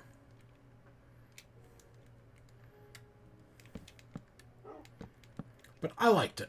I liked it. I didn't love it. It was nothing like mind-blowing or anything. It was a very simple, straightforward episode. But it was effective. You know, Harley Quinn is still good. I'm kind of waiting for everything to kick into gear. Like, I know Joker is going to be running for mayor at some point, and Jim Gordon is just, he's an ACAB cop in this show.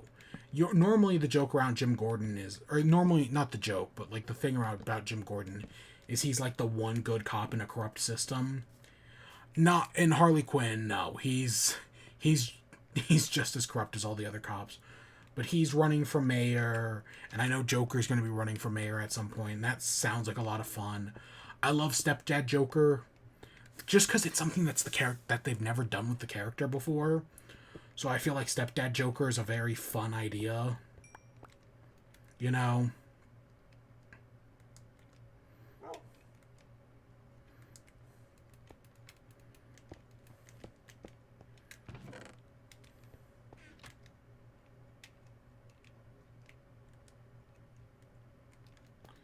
Even though I don't think we'll need it, I'm going to put the smoker there.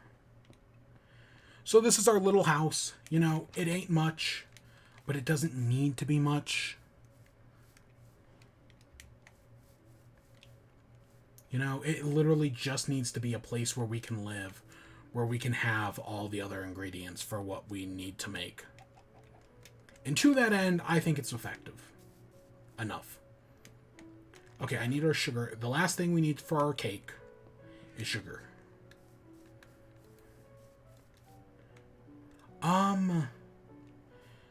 What is the most effective sugarcane pattern checkerboard?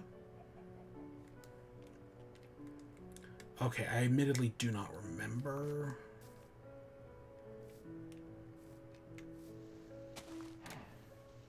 We'll do checkerboard. I think there might be a more effective pattern, but I kind of don't remember.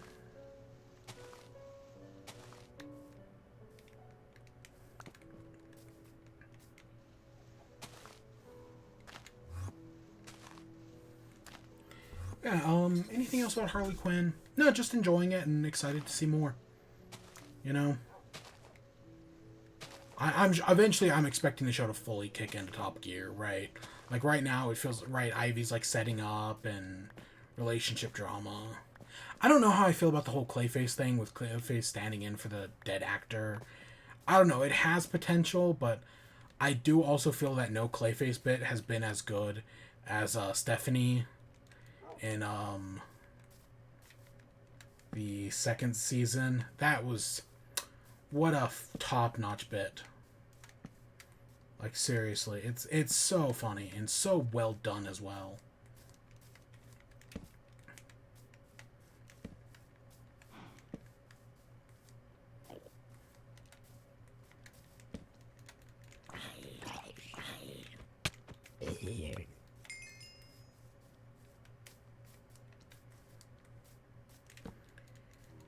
Okay, I feel like that lights up a good amount of the farm, or at least the area. I'm sure there will be stuff that continues to sneak in.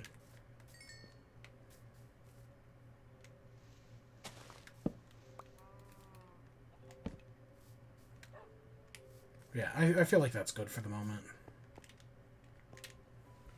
Yeah, nothing else I can think of for Harley Quinn. It was a fine episode. And I guess that takes us to the end.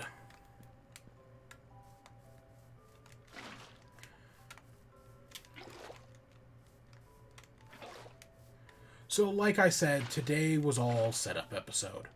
You know, we went and we found a bunch of resources. Not nearly as much as I would have liked, obviously. I mean, we got a lot of iron. That's good.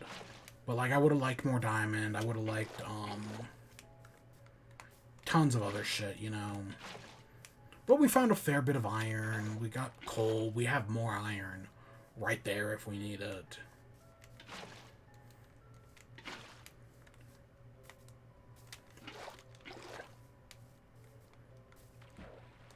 I think we have everything to make a cake right now if we really want to. You know, and I do feel like this mountain area is actually pretty nice. It's not, like, access-wise, it's going to be a pain in the ass to climb up and down.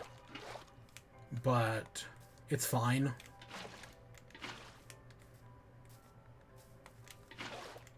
I don't know, normally I like to go to flat, like, normally I go in plains. But, I don't know, being a mountain man's not a bad idea. And like I said, I'm not a good builder. Like, seriously, I cannot build good houses. I don't know, I showed off my house in the last episode, my giant farmhouse. It was okay, but this is an achievement hunting world. We're doing things for the achievement. And so that's what matters. I forgot the gate was on this side.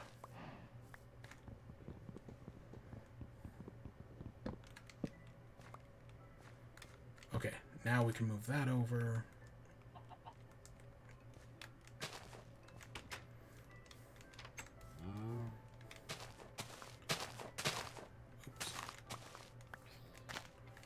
Again, I don't know if this is the most effective pattern. It might just be straight lines.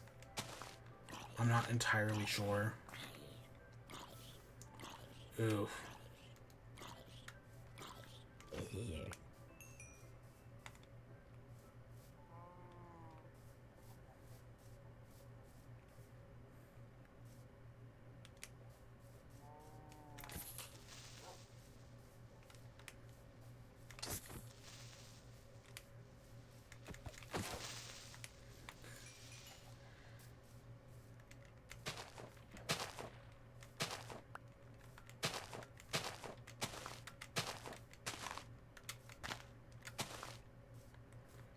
Okay, we planted a few.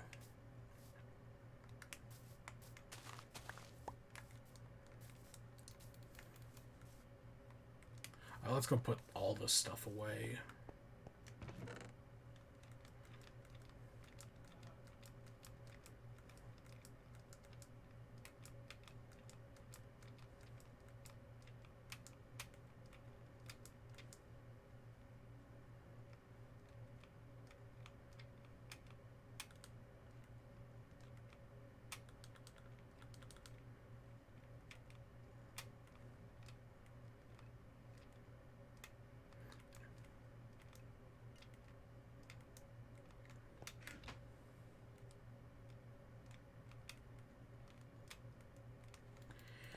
Let's see. Can we make a cake? I know we have everything to make a cake.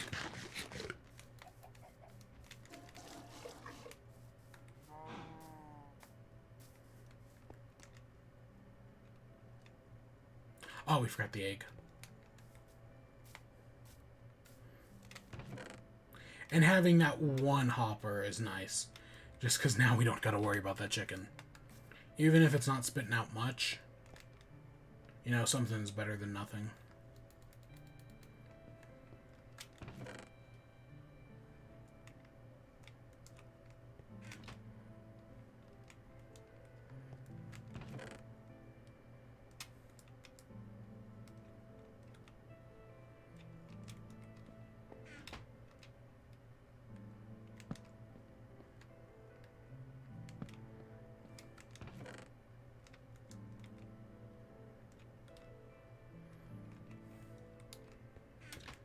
And let this be the first of many cakes to grace us in the future. Oh my gosh. Oh.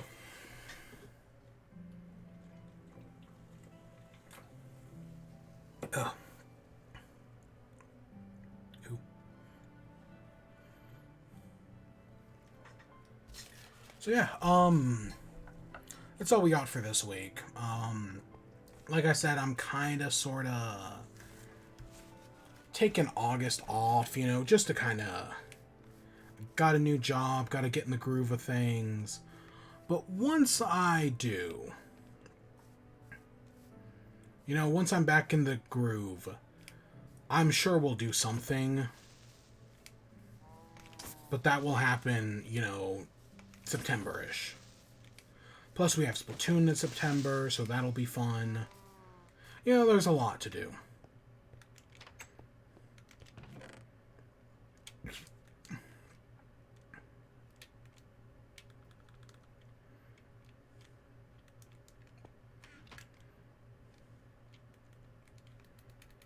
Oh, you know what? We do need sheep. Yeah, I'm going to play for a few more minutes. Why not? I was going to end off, but we need sheep. Just trust me on that one.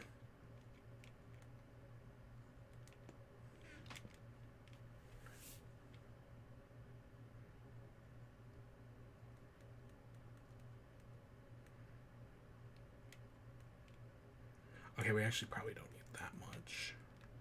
Where's my wheat? I was like, I knew oops. Oh. Okay, I saw sheep there were sheep up here earlier, but I also saw them down the mountain.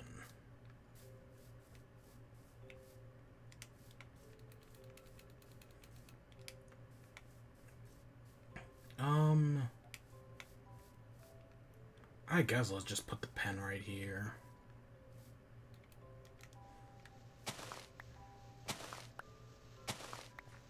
It'll be the same size as the cows. Which was what, a 5? 2, 3, 4, 5.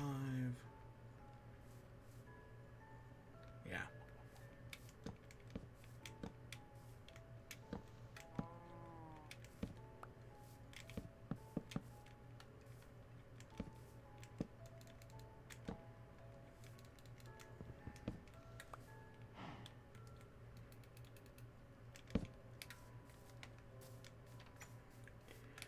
Okay. Alright, let's go find ourselves some sheep. I know there are ones outside of the mountain, but we need a few. And the reason we need sheep is for the, warden.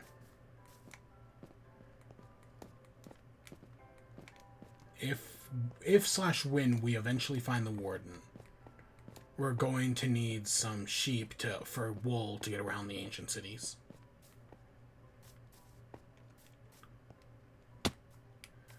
I know I saw some down here earlier.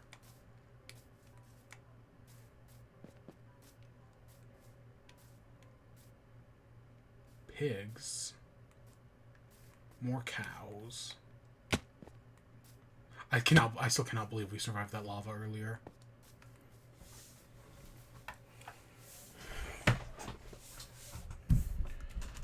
So yeah.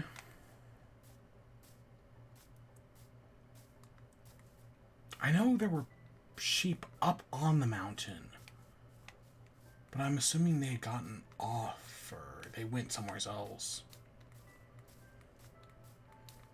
Or at least there was one, and I saw some others somewheres.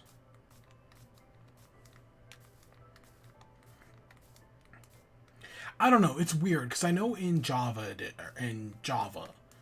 mobs, once they spawn, they're gone, right? Like, if you kill all the cows, that's it. There's no more cows, right? Like, is it, it was Last Life, right? Where they killed all the cows and all the animals, and now they didn't have any. Meanwhile, That series was too good, man. Last Life and Double Life. Oh, there's Emerald up here?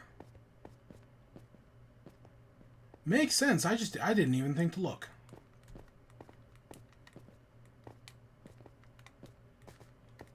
I haven't seen a naturally occurring emerald ore in a long time.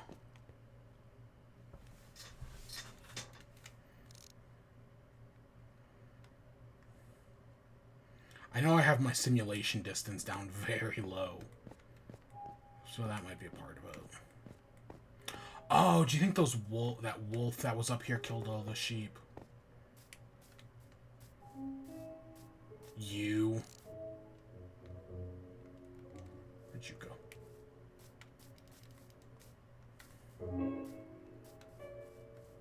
Where'd he go? I was going to try to tame you, but I don't have any skeletons. So, it looks like your life has come to a sad but swift end, wolf. Because that might be where the sheep went.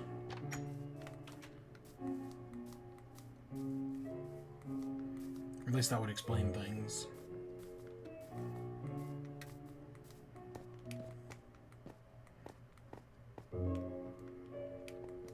Did I watch any anime this week? No, I don't think so. I think I just watched The Boys.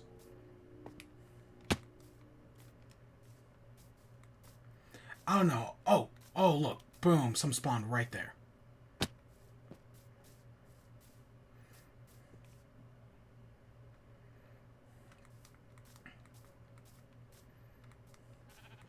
And we're like, I'm not gonna go for enchantments or anything. Like, we don't need enchantments.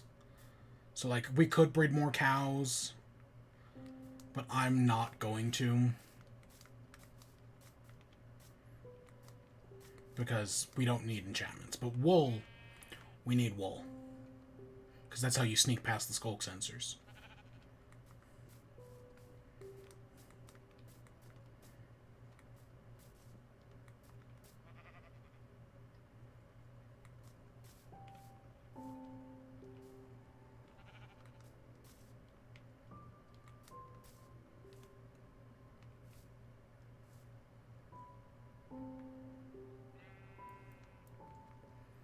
Oh god, this world sucks. Is there an easier way up? Shit.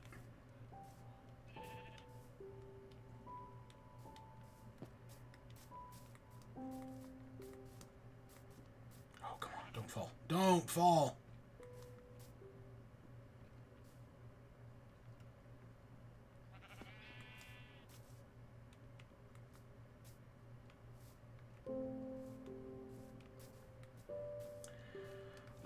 Okay, let's see.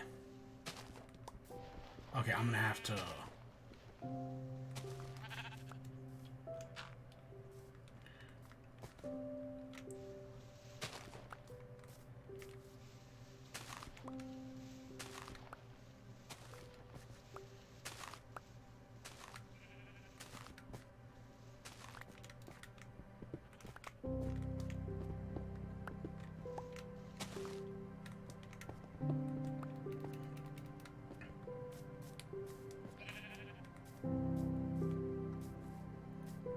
Where'd the other one go? Oh.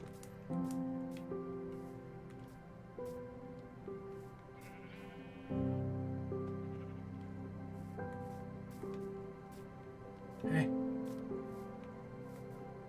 Okay, we can come back for the other one.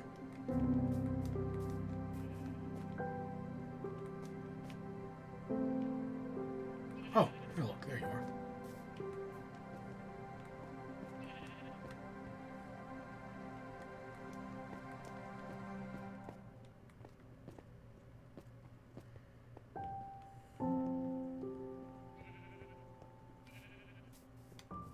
Again, this is the one problem with having this location.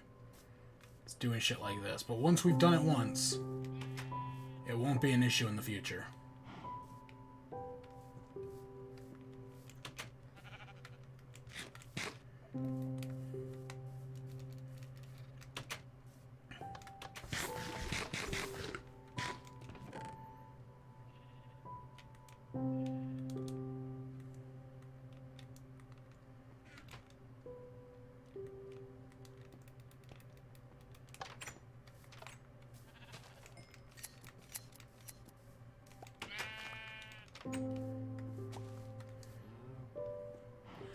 I'm just gonna preempt and make some carpet.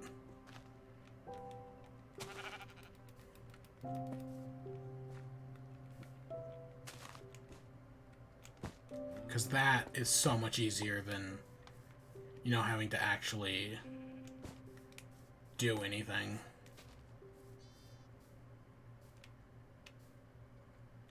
So, yeah. I actually want to put this one on the other side.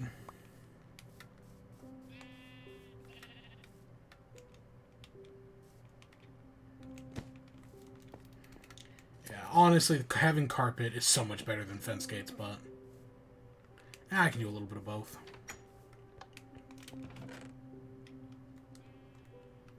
It's not like it's hard.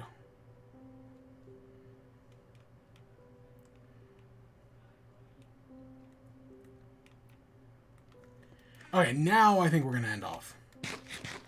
We did today was entirely prep, and we've prepped a lot.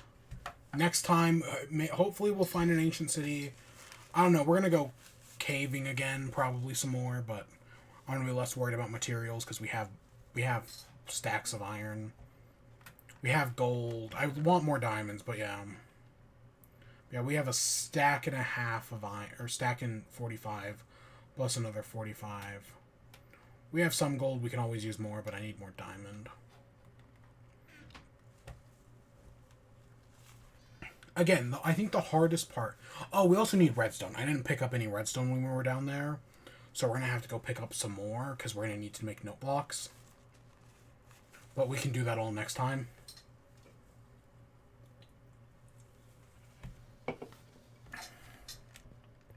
I don't know, if we come up here... I might make some stairs. We have more than enough wood to do it. You know, just cut through here. Just cut straight through the mountain. If we come over here,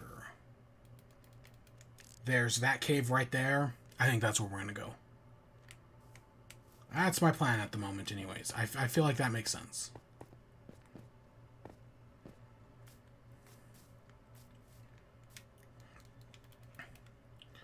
But for now, we have our little farm. And I'm happy with it. So yeah, I think that's where we're going to end off for tonight. And so I hope you all enjoyed. Stay tuned for more. Until next time. Peace.